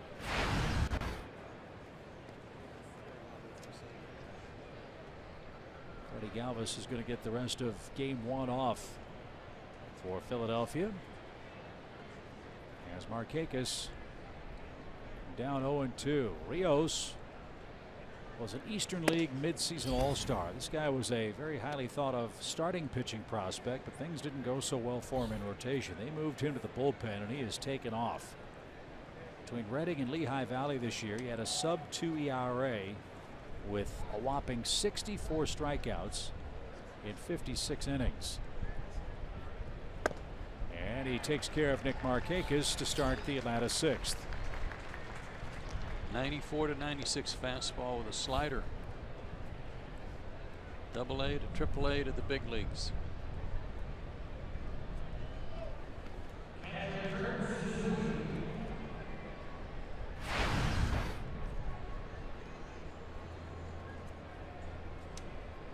So here's Kurt Suzuki hitting the small to the back with a pitch last inning.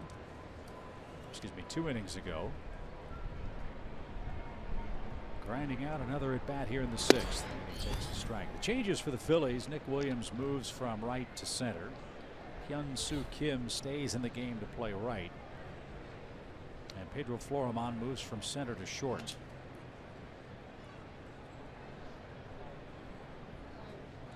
So Kim's batting 9th. Is that correct? Yeah, stayed in the game. And Rios is batting 2nd, which means this will be a 1-inning stint, I'm guessing, for him. We'll have to wait to see, because Galvis' spot is due 2nd when the Phillies come up.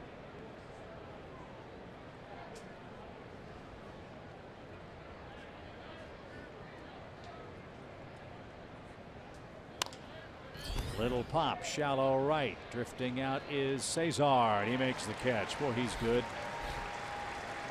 There are no complaints at all about the up-the-middle defense for the Phillies. Cesar Hernandez and Freddie Galvis. Nice play looking up into the sun and on the run.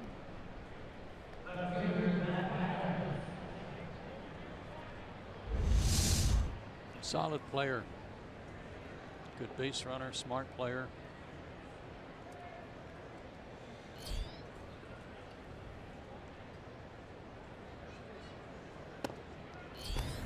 On the way to Matt Adams, who's 0 for 2 with a walk and a run scored. For years when they had such great teams here in Philadelphia, solid defensively with Utley and Jimmy Rollins, but those guys weren't just middle infielders offensively.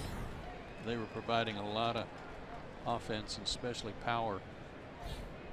And these two guys, Hernandez and Galvis, may not have as much power, but really good players.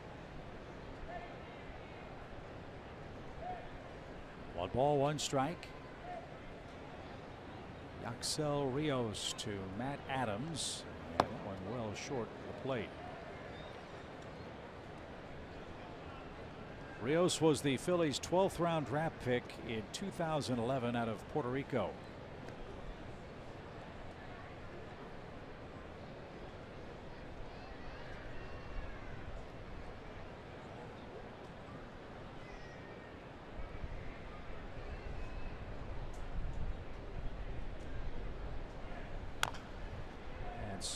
Pulled out a play foul. I mentioned Vince Velasquez, their starting pitcher, who has such great stuff. He needs surgery, a vascular issue that Pete McCannon described as something clogging blood flow to his middle finger. It's weird. I've never heard of that. So he's lost for Philadelphia. That's disappointing because they needed to find out what he is. There's some who suggest that Velasquez is making progress to being a starter, or he has stuff that could play as a ninth inning guy. Now they'll have to wait and see in spring training for Velasquez. Well, as I learned earlier, apparently you've got great circulation in that part of your hand. It's all in the exercise, Joe. 2 balls, 2 strikes. And out of play foul for Matt Adams. In fact, I want to try it out right now. Yep, working just fine.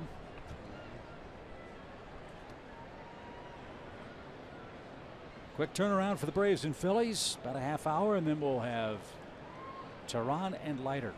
In a race to the airport. Yes, sir. Phillies head to Miami. We head to Wrigley. That one golfed right off the turf. And Hernandez, long way to go, can't get there, and that's a gift infield hit for Matt Adams. And the 13th of the day for the Braves.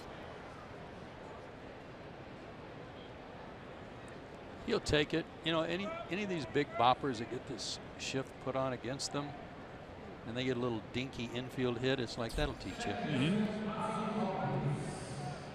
Well, every Brave who started today has at least 1 hit, except for Kurt Suzuki. See if he can change that in the final 3 innings today. Albies has 2 of the Braves' 13. And that one's back off the screen. Look up at Ozzy's batting average all of a sudden. It's at 275. Yeah. It has been climbing quickly.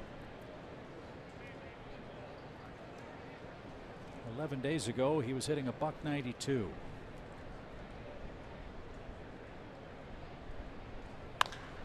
This one hit a mile high to center, but in the teeth of the wind. Williams drifts back and makes the play. That will retire the side, and we head to the bottom of the 6th inning where the top of the Phillies orders coming up.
He's been good against the Phillies. He's been very consistent. He's been both of those things in Game 1 today. Well, we were wondering about the wind, and if the wind at his back would have anything to do with his knuckleball, and I'm going to guess it has, because it has been all over the place today in a good way. Tons of called strikes, a lot of funny swings at pitches that weren't strikes. First pitch swing, ground ball to short off the bat of Cesar Hernandez. He'll make the peg. 1 pitch And one man out. And Rios will hit for himself here. Terrien had his first big league at bat. Let's see if Rios has had one yet. This is his first.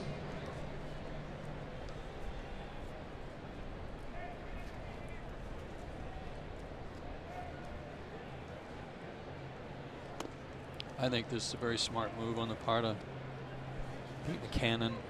You got another game to think about. It's already 9-0. You got to save your pen somewhere, some way. Let Rios keep going.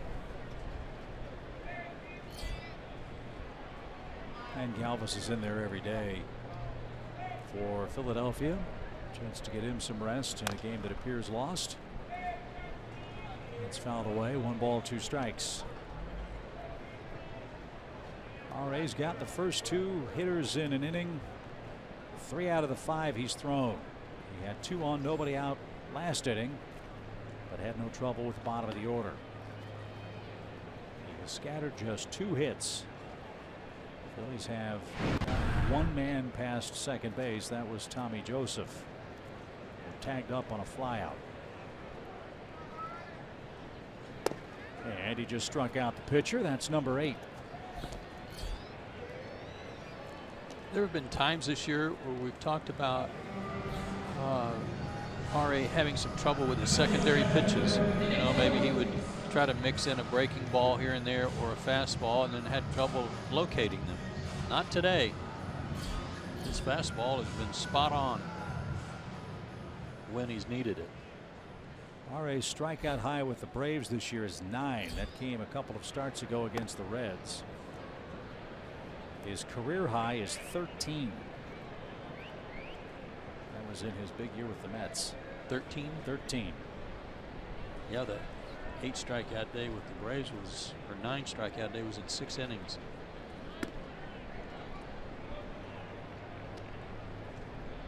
He's got a chance to fly by both those numbers today. Complete and total command. And of course, 8 runs to play with after 3 innings doesn't hurt either. So he's doing exactly what the Braves needed him to do, saving their pen and pitching a great game. 2 balls and a strike. And now 2-2.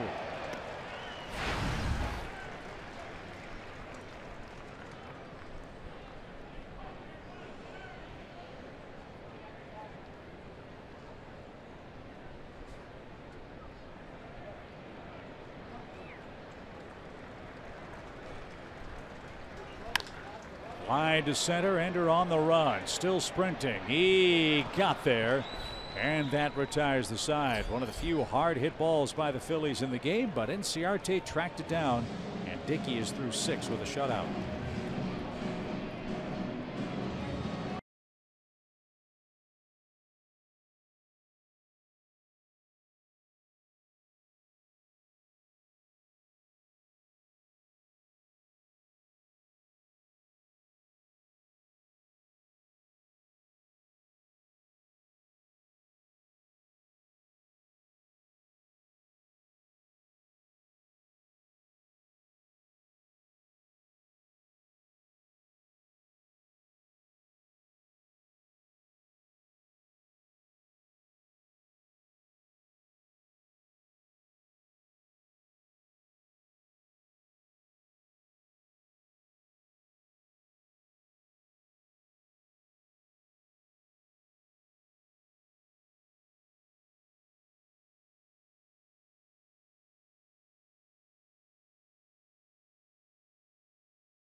September 8th, get their very own Dansby Swanson jersey koozie when the Braves take on the Miami Marlins. Visit Braves.com/tickets and get yours today. A chance to see Giancarlo Stanton hit at SunTrust Park. He already has 51 homers this season. He's in Washington a little later on. You got to be brave. Wear a Braves jersey to a sporting event in Philadelphia. Yeah. Anything from Atlanta, anything from any other team coming into a Philadelphia venue. We're entering dangerous territory. Our stats guy, Hedsfida, gets really upset when the Phillies' reputation gets mentioned on a broadcast. Broken bat. Dansby did a 360 at the plate after he made contact, and he's retired for the first out. That hurt.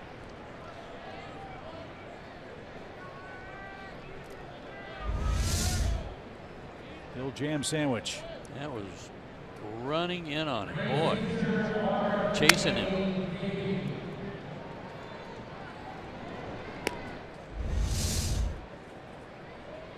Stylish turn, though. A strike for R.A., who has a single and a sacrifice to his credit today.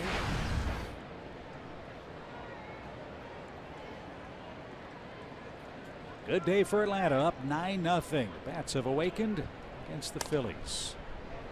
Got great fans all over the country watching on the satellite. One of them, Tim Douglas, watching from the Republic of Georgia. Wow. Halfway across the globe.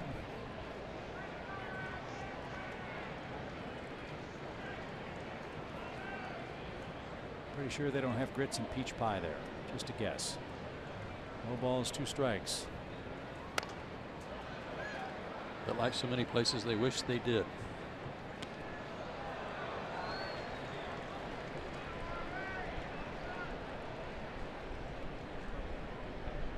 Chance this inning to see if Ender can go 5 for 5. Match a career high. This guy Rios has a nice arm, though. He throws hard. Pitch. R.A. puts it in play. Cesar Hernandez drifts out. Kim joins him, calls him off, and makes the play. 2 outs.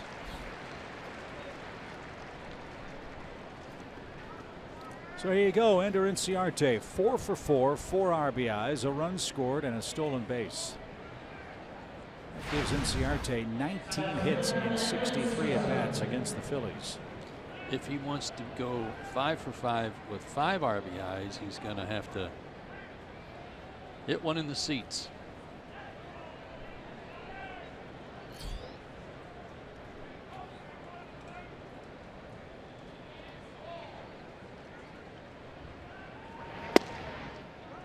Didn't get it. Strike 1.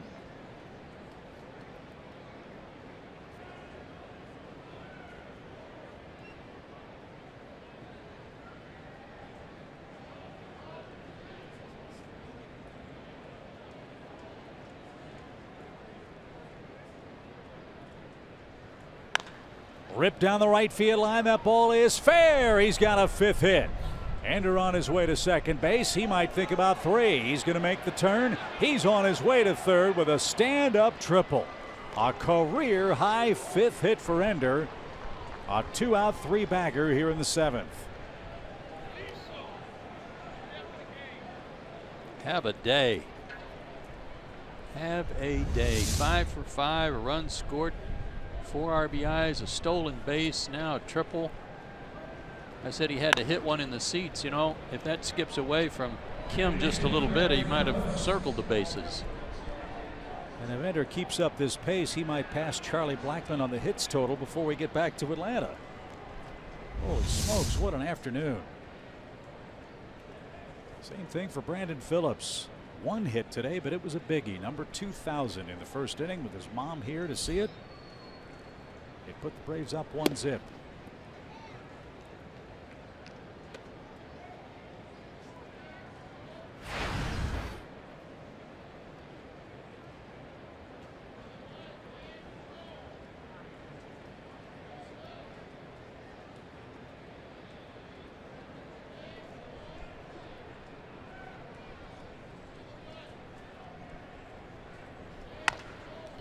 Bouncing ball right side. Hernandez gets the big hop, throws onto first, and that sends us to the 7th inning stretch. What a day for Ender Inciarte, a career high 5-hit game.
And all the other action around the big leagues today. The Cardinals and Brewers are just getting started. St. Louis made some news today.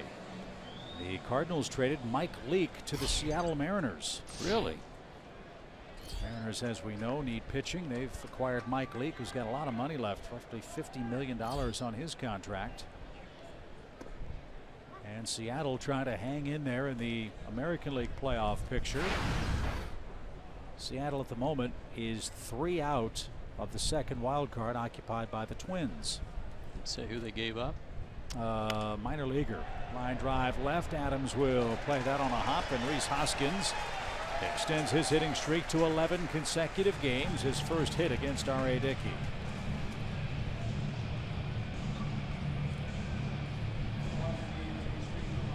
First batter reaching. Able to pitch around that in the 5th inning. That's a good pickup for the Mariners, although Leake, who got off to a red-hot start with the Cardinals, has not been able to maintain that streak he got off to. 1-5 with a 6.90 ERA since July 14th for Leake. And minor league shortstop Raider Ascanio, an international cap space totaling $750,000 and cash. Went to St. Louis. Went to St. Louis. Okay. And Leake will start this weekend for Seattle when they play the A's. Just 3 hits for the Phillies. You know what's sad about that? Mike Leake won't get to hit. Right. Maybe they'll just not have a DH. Just leave him in there to hit for himself. Sure worked when Albers played the Braves. Picked up a hit. I think he had 2 of them, didn't he? Although, yeah, he did. Was it him or was it the? And then Erasmo Ramirez. Yeah. Drove in a run himself. 1 ball, 2 strikes. And a swing and a miss. Joseph didn't get that, so Dickey's got number 9, matching his season high with the Braves. 13 again, his career high, and the way the Phillies are flailing at that knuckler, he's got a great shot at it. 1 out. And only 90 pitches on a very pleasant day.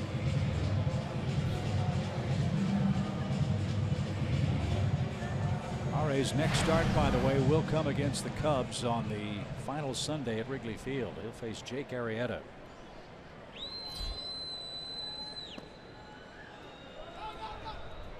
You were talking about those matchups in Chicago, and if I heard you correctly, you thought there might be a chance John Lester could come back and pitch Saturday. There's a chance, yeah.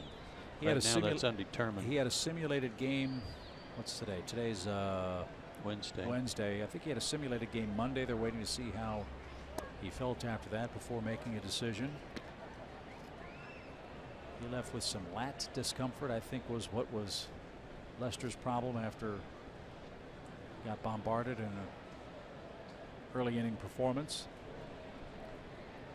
And they want to be obviously very careful with him as they look toward postseason play. The Cubs have a 3.5 game lead over Milwaukee. And they've got an outside shot at chasing down Washington for the second best record among the division leaders in National League play. You know, the 2 World Series teams last year, the Cubs and Cleveland. That's hit a mile high to left. Adams drifting back to the edge of the track, and now a step onto the track makes the play. Any other day that might have been a homer. Wind might have held that up. But neither one of those 2 teams came out of the chute blazing. You know, the Cubs have just kind of treaded water most of the year, but slowly but surely they went 2 out of 3 or 3 out of 4, get a split here, and then now they've got a 3.5 game lead. Well, Cleveland was kind of the same way. And now all of a sudden they've caught fire and they've won 5 in a row and 7 out of 10, and their lead is up to 6.5 over Minnesota. And I would assume that's how both managers would like it. Not that you get hot, but when you get hot. Hopefully that can continue for their respective clubs. Cubs are going to get Addison Russell back. He's been out for a while. Cleveland's without Andrew Miller, who's got a knee problem. They can't wait to get him back. Such an important weapon for their staff. As that one's poked into right field by Florimon. Around second, heading to third is Hoskins. And the Phillies have runners at the corners with 2 outs here in the 7th inning. And Alfaro, the Phillies catcher who picked up their first hit, is coming up.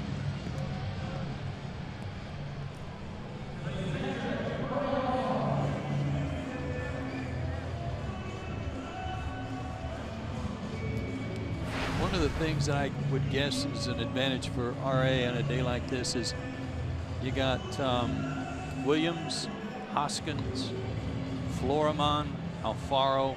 None of those guys have much big league experience, and I doubt that any of them have seen a knuckleballer too often in their minor league history.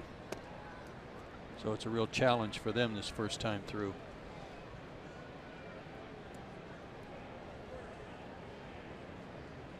First and third, 2 outs.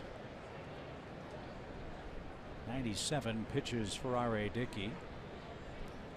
There's some stirring in the Atlanta bullpen. And it's A.J. Minter.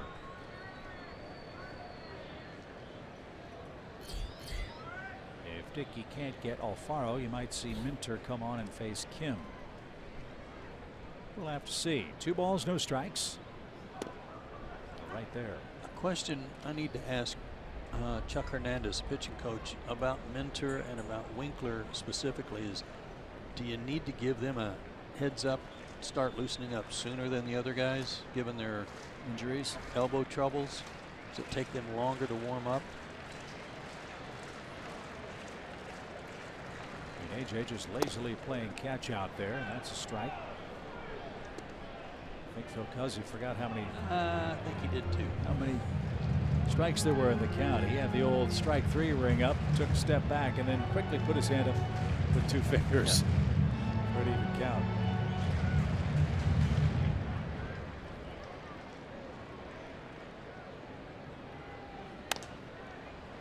I do know that the Braves will be very careful with Winkler and Minter. They would prefer not to use either one of those guys on back-to-back days if they can avoid it. Winkler coming back from Tommy John surgery and the broken elbow. Minter with the Tommy John. I don't know if AJ pitched many, if any, games back-to-back in the minor leagues this year. But he also was on the DL early in the year with some inflammation. Little looper into center field. That's going to drop and spoil the shutout bid. A run is in. Phillies have him first and third. Alfaro with a 2-hit, 1 RBI game. And that makes it a 9-1 score.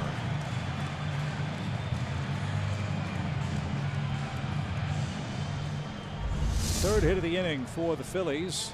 They had 2 hits through the first 6 innings. Wow, did he go down and get a pitch that was barely off the dirt? Well, I'm sorry he lost the shutout. The Braves have had their share of those little dunkers today. Yeah, just win the game now. Kim struck out his first time up in the 5th inning. 1 of 9 R.A. Dickey is tallied in the game. And a bouncing ball to second. Ozzy's got it. And R.A. Dickey is through 7 innings with a 9-1 lead. He's been terrific. Time for our showstopper feature. Let's send it back to Rebecca Capel in our Atlanta studios.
Philadelphia will have not 1 but 2 recaps for you on Braves Live. Hopefully we'll talk about RA's 9th victory of the season. Atlanta has 14 hits, and they'll take their 3rd turn against Mr. Rios, who's going back out for the 8th inning. He'll face Freeman, Markakis, and Kurt Suzuki. Got the Fanatic leading the love train.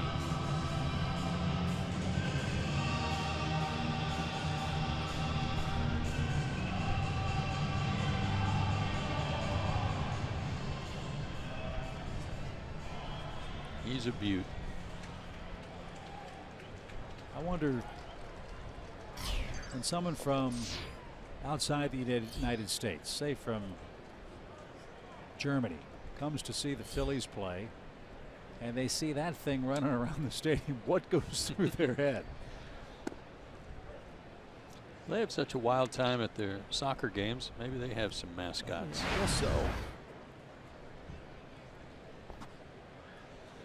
Big day for Freeman. 2 extra base hits, including a mammoth 1st inning home run. And this one hit a bazillion miles in the air to left. Hoskins is there and makes the play. And Freeman's retired for the 1st out.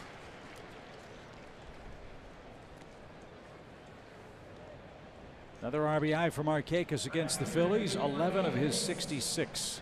In fact, he's 1 for 4 so far in the opening game. Want to stick around for Braves Live? We'll have continued coverage of our doubleheader today. Then we'll join you shortly after the final out for Julio Teheran and Mark Leiter Jr.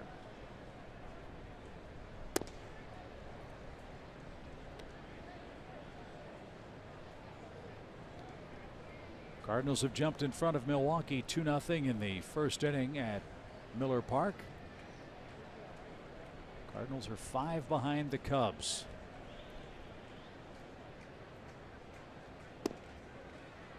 And a strike.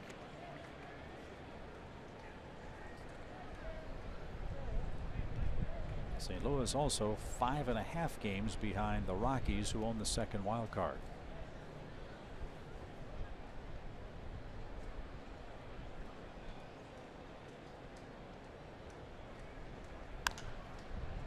Fouled away to the left. And we'll do it again. A ball and 2 strikes.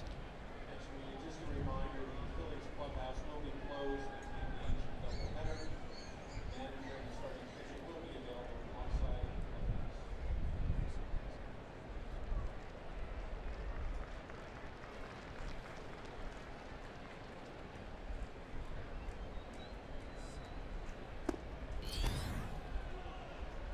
Rios thought that was good enough.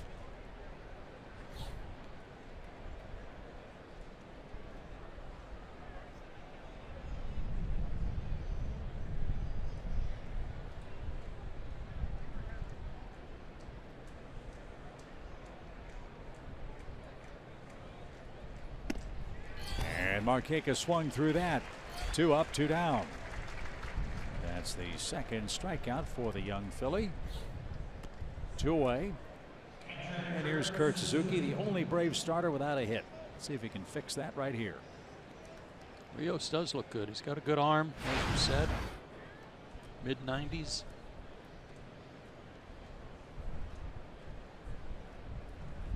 .6'3", 185.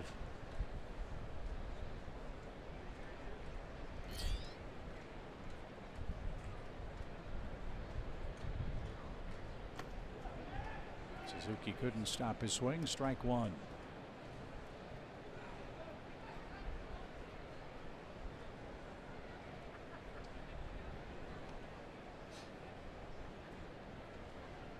Matt Adams is on deck.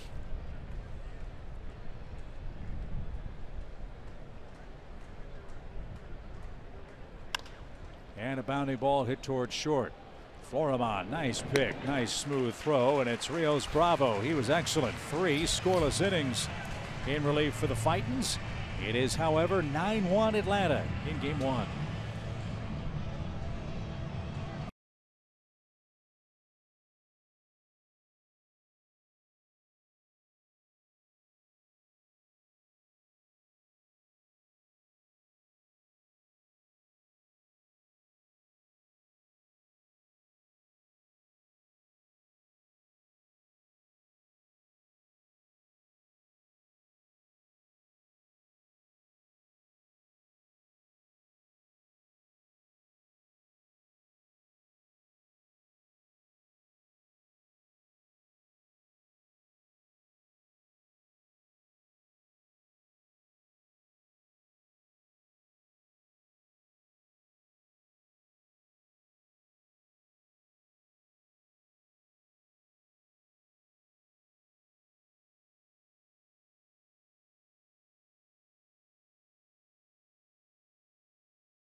Innings of work. Indie pop group Fits in the Tantrums will be performing a free post-game show at SunTrust Park Saturday, September 23rd, when the Phillies are in town.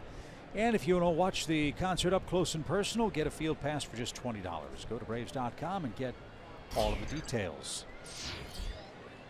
Cesar Hernandez leads off. He's 0 for 3 in the game. Andres Blanco is on deck. That's the pitcher's spot for Philadelphia. Rios went 3 innings of scoreless relief.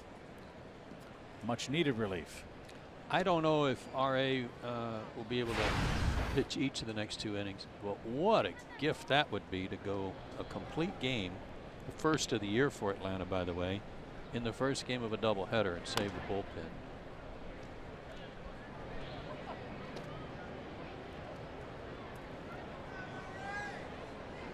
Complete command.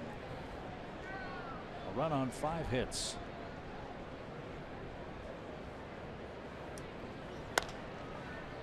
He hasn't had a stressful day.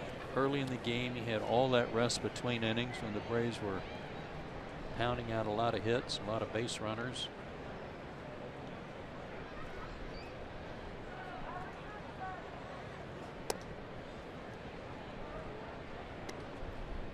Well, this would be R.A. Dickey's 9th performance with 1 earned run or less for the Braves, all of them coming since June 8th.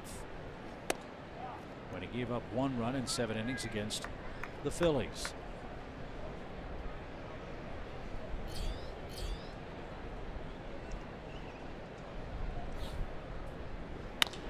A liner into left field.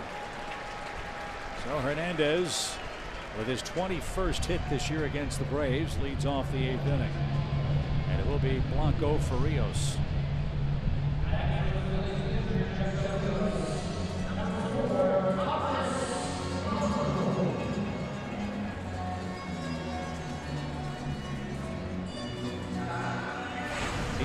Hoping that Blanco can turn in a repeat performance of what he did August 22nd. He homered in both games of a doubleheader against the Marlins. He's 6 for 27 as a pinch hitter. And he just shattered his bat. Albies flips to Dansby, who covers the bag and throws to first, and there's 2 out.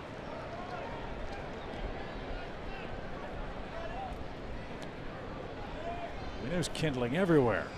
I mean, I lost track of the baseball. There were so many pieces of white flying around. I didn't know which one was the ball and which was the bat.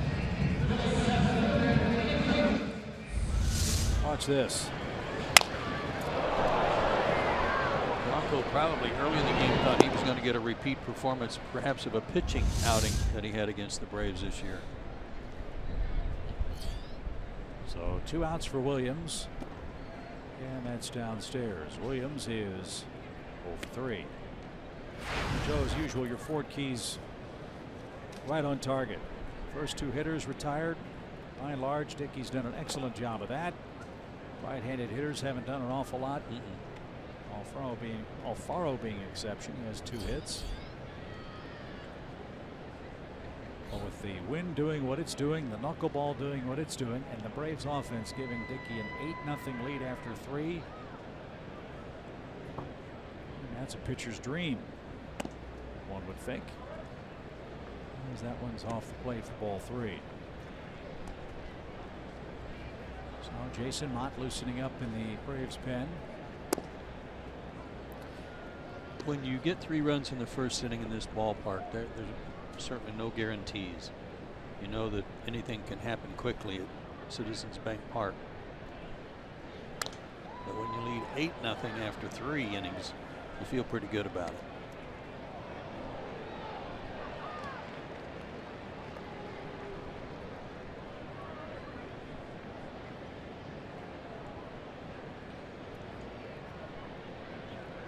Full count pitch coming up.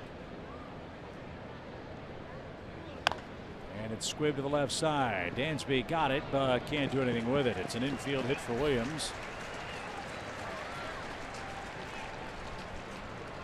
Perfectly placed. And now Hoskins is coming up. Williams didn't hurt himself, did he? A little stretching after he got by the bag.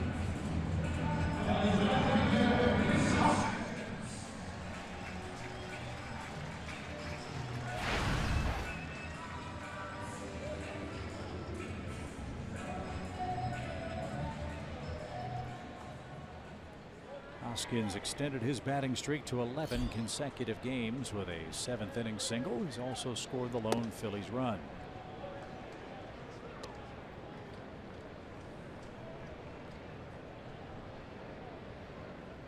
R.A. Dickey tried to do something that has been extremely difficult for the Braves to have done.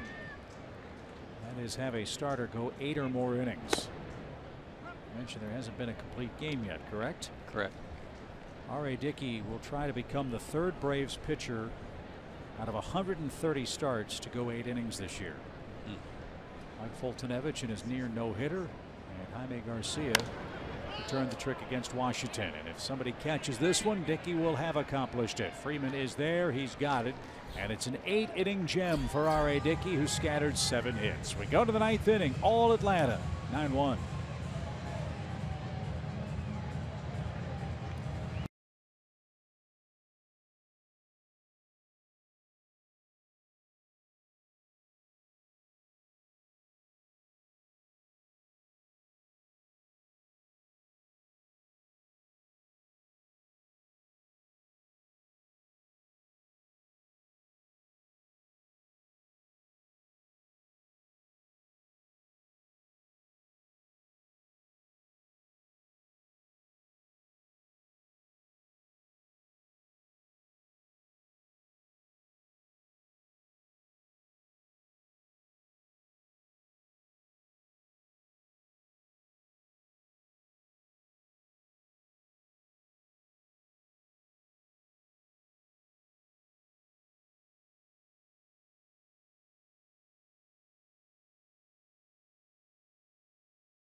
Gifts available for the first 20,000 fans who visit us at SunTrust. Go to Braves.com/tickets to get your seats today.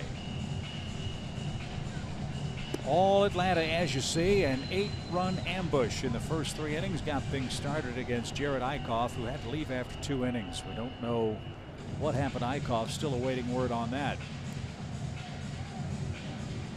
Jason Terrien followed, allowed 3 runs in 3 innings. Rios went 3 innings of 2-hit shutout ball, and now Edubre Ramos will pitch the 9th inning. He'll face Adams, Albies, and Dansby Swanson. See a lot of strikeouts there for Ramos. Fastball slider. Sharply hit and past Joseph down the right field line. That's going to find its way to the corner. Matt Adams on his way to second with a bolt on the first pitch. He's got a 2-hit game. Man, oh man, did he turn on that. He now has 71 hits for Atlanta, 36 extra base hits. Talk about getting your hands inside. Woo. That's turning on the ball.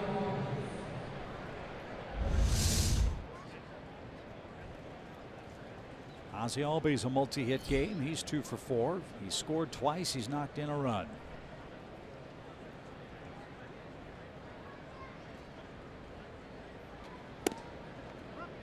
Arbuckle Jenkins tells us the Braves team high for hits in a single game this year is 20.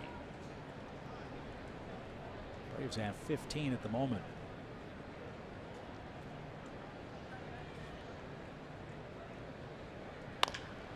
That's to second. Productive out. Runner to third. Even in a 9-1 game, you love to see plays like that.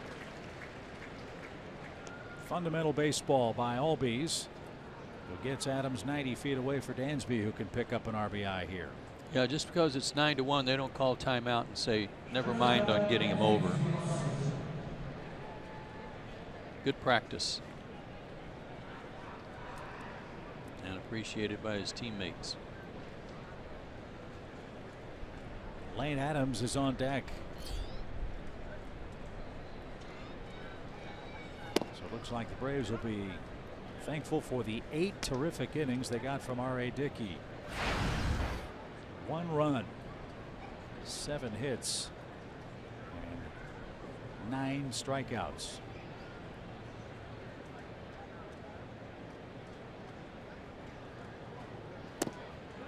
Dansby went around, couldn't stop it. 0-2. It's a hard slider, and it's kind of a downer slider as opposed to a cutter.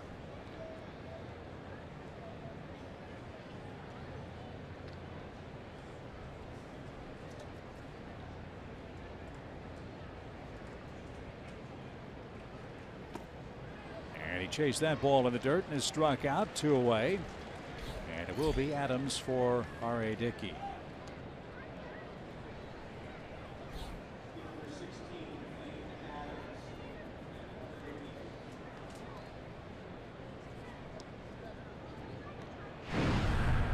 Lane 10 for 40 as a pinch hitter. You see the 250 average. Homer, 9 RBIs.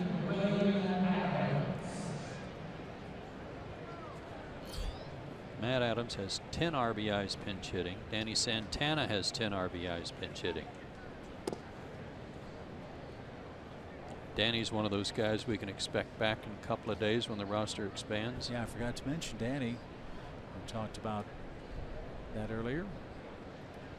What a game for R.A. 1 run, 7 hits, 8 innings, and only 1 walk. And you just heard 121 pitches. The good news is not many of them stressful ones. So you figure he'll be good to go on Sunday afternoon at Wrigley Field in Chicago, where you know the wind will be a factor. If it's blowing like this, maybe R.A. will have another day just like this.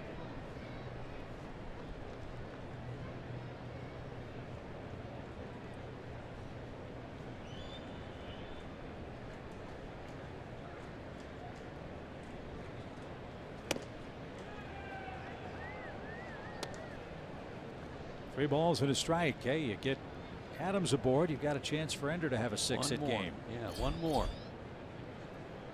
Chance to tie the Braves record.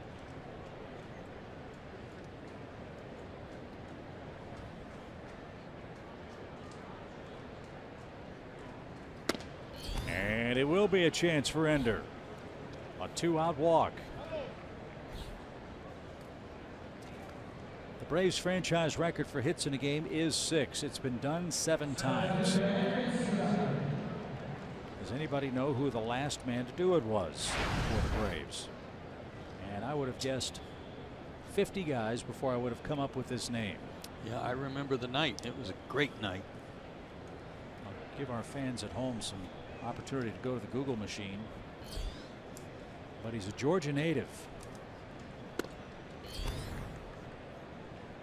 He's from Jackie Robinson's hometown of Cairo, Georgia. And it was Willie Harris, July 21st, 2007 against the Cardinals. 10 years ago. The last man with a 6-hit game. Good and that's cut. one he wishes he had back. Mm-hmm.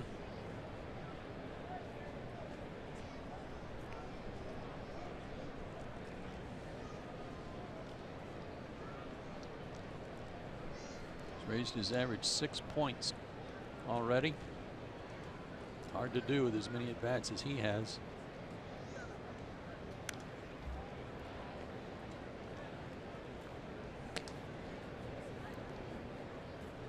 One ball, 2 strikes.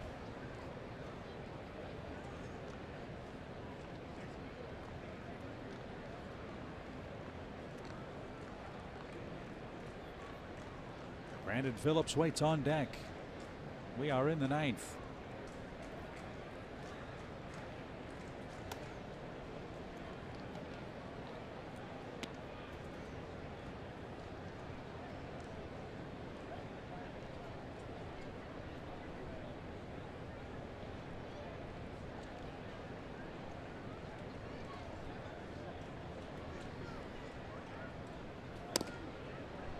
That's taken downstairs. Full count. So this will be fun. Lane Adams will get a head start at first, and he can really fly. Love watching that kid run.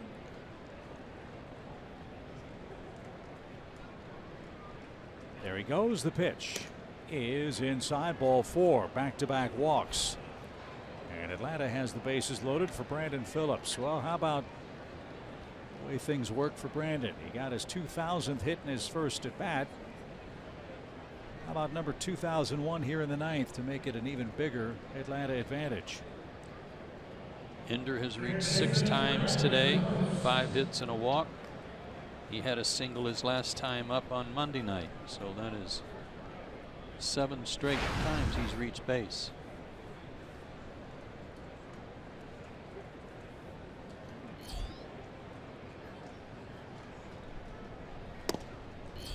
Ball 1.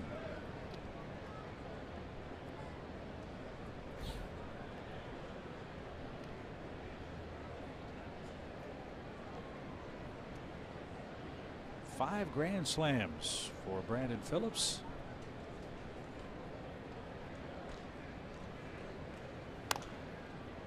And out of play to the right side. Nice catch.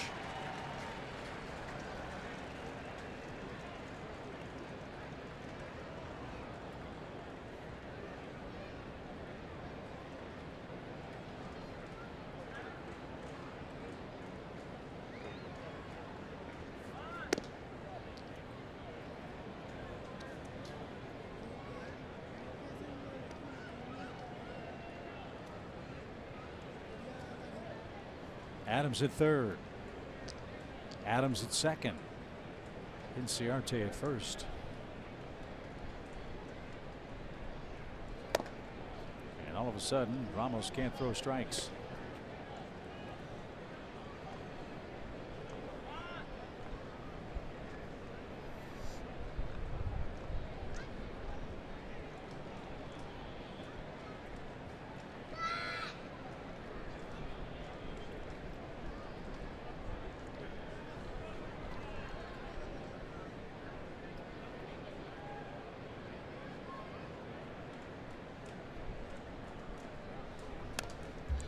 Boy, he was ready there. So it's 3-2. Ready for the gas and got it at 94.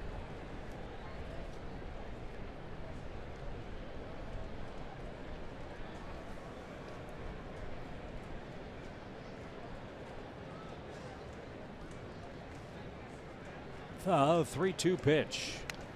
Out of the way.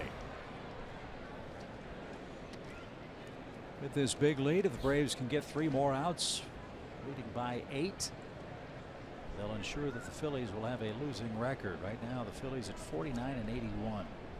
If they ran the table, they could finish 500. The Braves trying to make sure they don't do that. The Braves are seeking their 58th win. Again, the pitch is fouled away. Forcing Ramos to throw a bunch of pitches here. With Ender at first and Lane Adams at second, you understand them wanting to get a head start and take off. But if I'm Matt Adams at third base, I'm not all that anxious to really run hard down the line at Brandon Phillips. I'd get way over in foul territory and kind of skip. Swing and a miss. And that retires the side. 2 walks, 2 strikeouts, and a double by Matt Adams sends us to the bottom of the 9th inning with the Braves lead by 8.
Atlanta Braves baseball is brought to you by your local Toyota dealer. Let's go places. And SunTrust. 9-1 Atlanta. The Braves offense has broken the Liberty Bell. And they're trying to break an 8-game losing streak here at Citizens Bank Park. R.A. Dickey was brilliant. The Braves bats were booming, and A.J. Minter is on for his 3rd big league game. Had a great outing his first time out. A little bit of a rough outing his second time when he gave up a homer. An inning and a third, 3 hits, 2 runs. Did record a strikeout. Lane stays in the game to play left field. Minter will bat in Matt Adams' spot, which we hope doesn't come up. Tommy Joseph leads off for the Phillies. He's 1 for 3. And that one way high. Ball 1.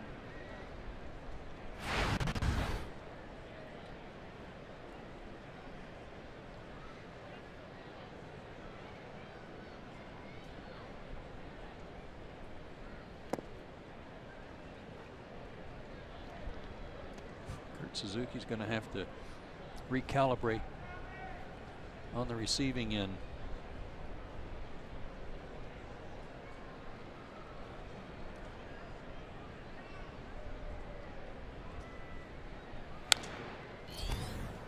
Fouled away. Oh, what a catch. Young man in a green shirt made a tremendous play.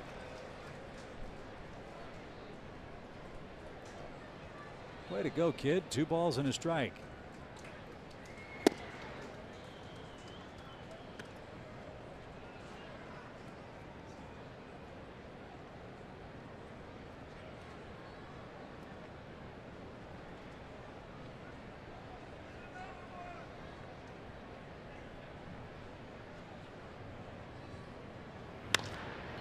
In the air towards center.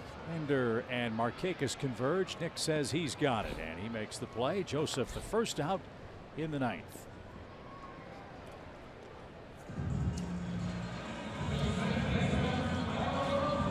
Love the way the Braves came. I'm sorry, Joe. If you haven't seen Minter pitch before, he's got a real good fastball, mid to upper 90s. Love the way the Braves came out in this game, almost as if the bad weather yesterday washed away all the bad tastes in their mouths and all the frustration that they'd had by these Phillies in Citizens Bank Park today. The ball's cranked foul. And hopefully game 1 sets the stage for game 2 and the rest of this road trip, where the Braves have a chance to now impact a playoff race. They're going to Chicago, which will be packed. Wrigley Field will be nuts all weekend. So the Braves can play well and make life tough for the Cubs.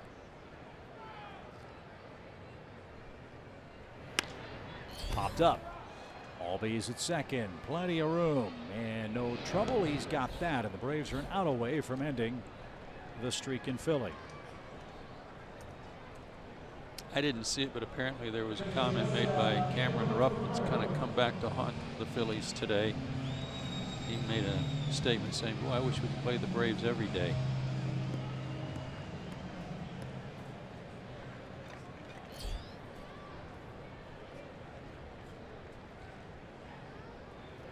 Well, you might want to get them twice on Sunday, but not twice on a Wednesday. That's the yeah.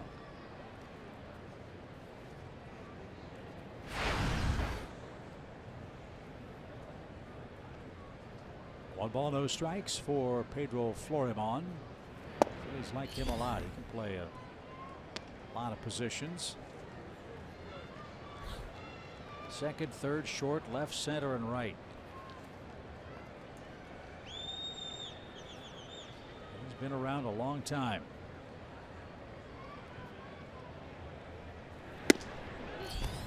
Big time fastball at 97 miles an hour. As you said, recalibrate. Yeah. Both of the outs have been on 96-mile-an-hour fastballs.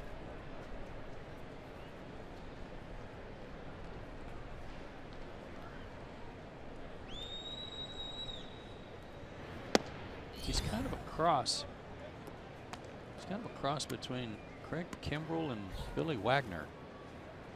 Left-hander. It's kind of got a Craig Kimbrell body. Look, check out this look in. Not quite Kimbrell-like, but close.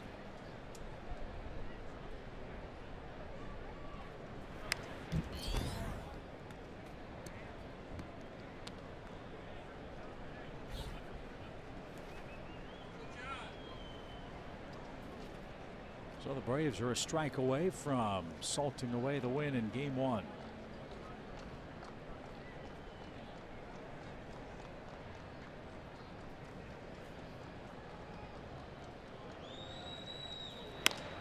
Little pop hit towards second. Ozzie is back. He's there, and the streak is over. The Braves have thumped the Phillies 9-1, an 8-run victory to snap an 8-game losing streak at Citizens Bank Park. The Braves jumped all over Jared Eichhoff with 3 in the first.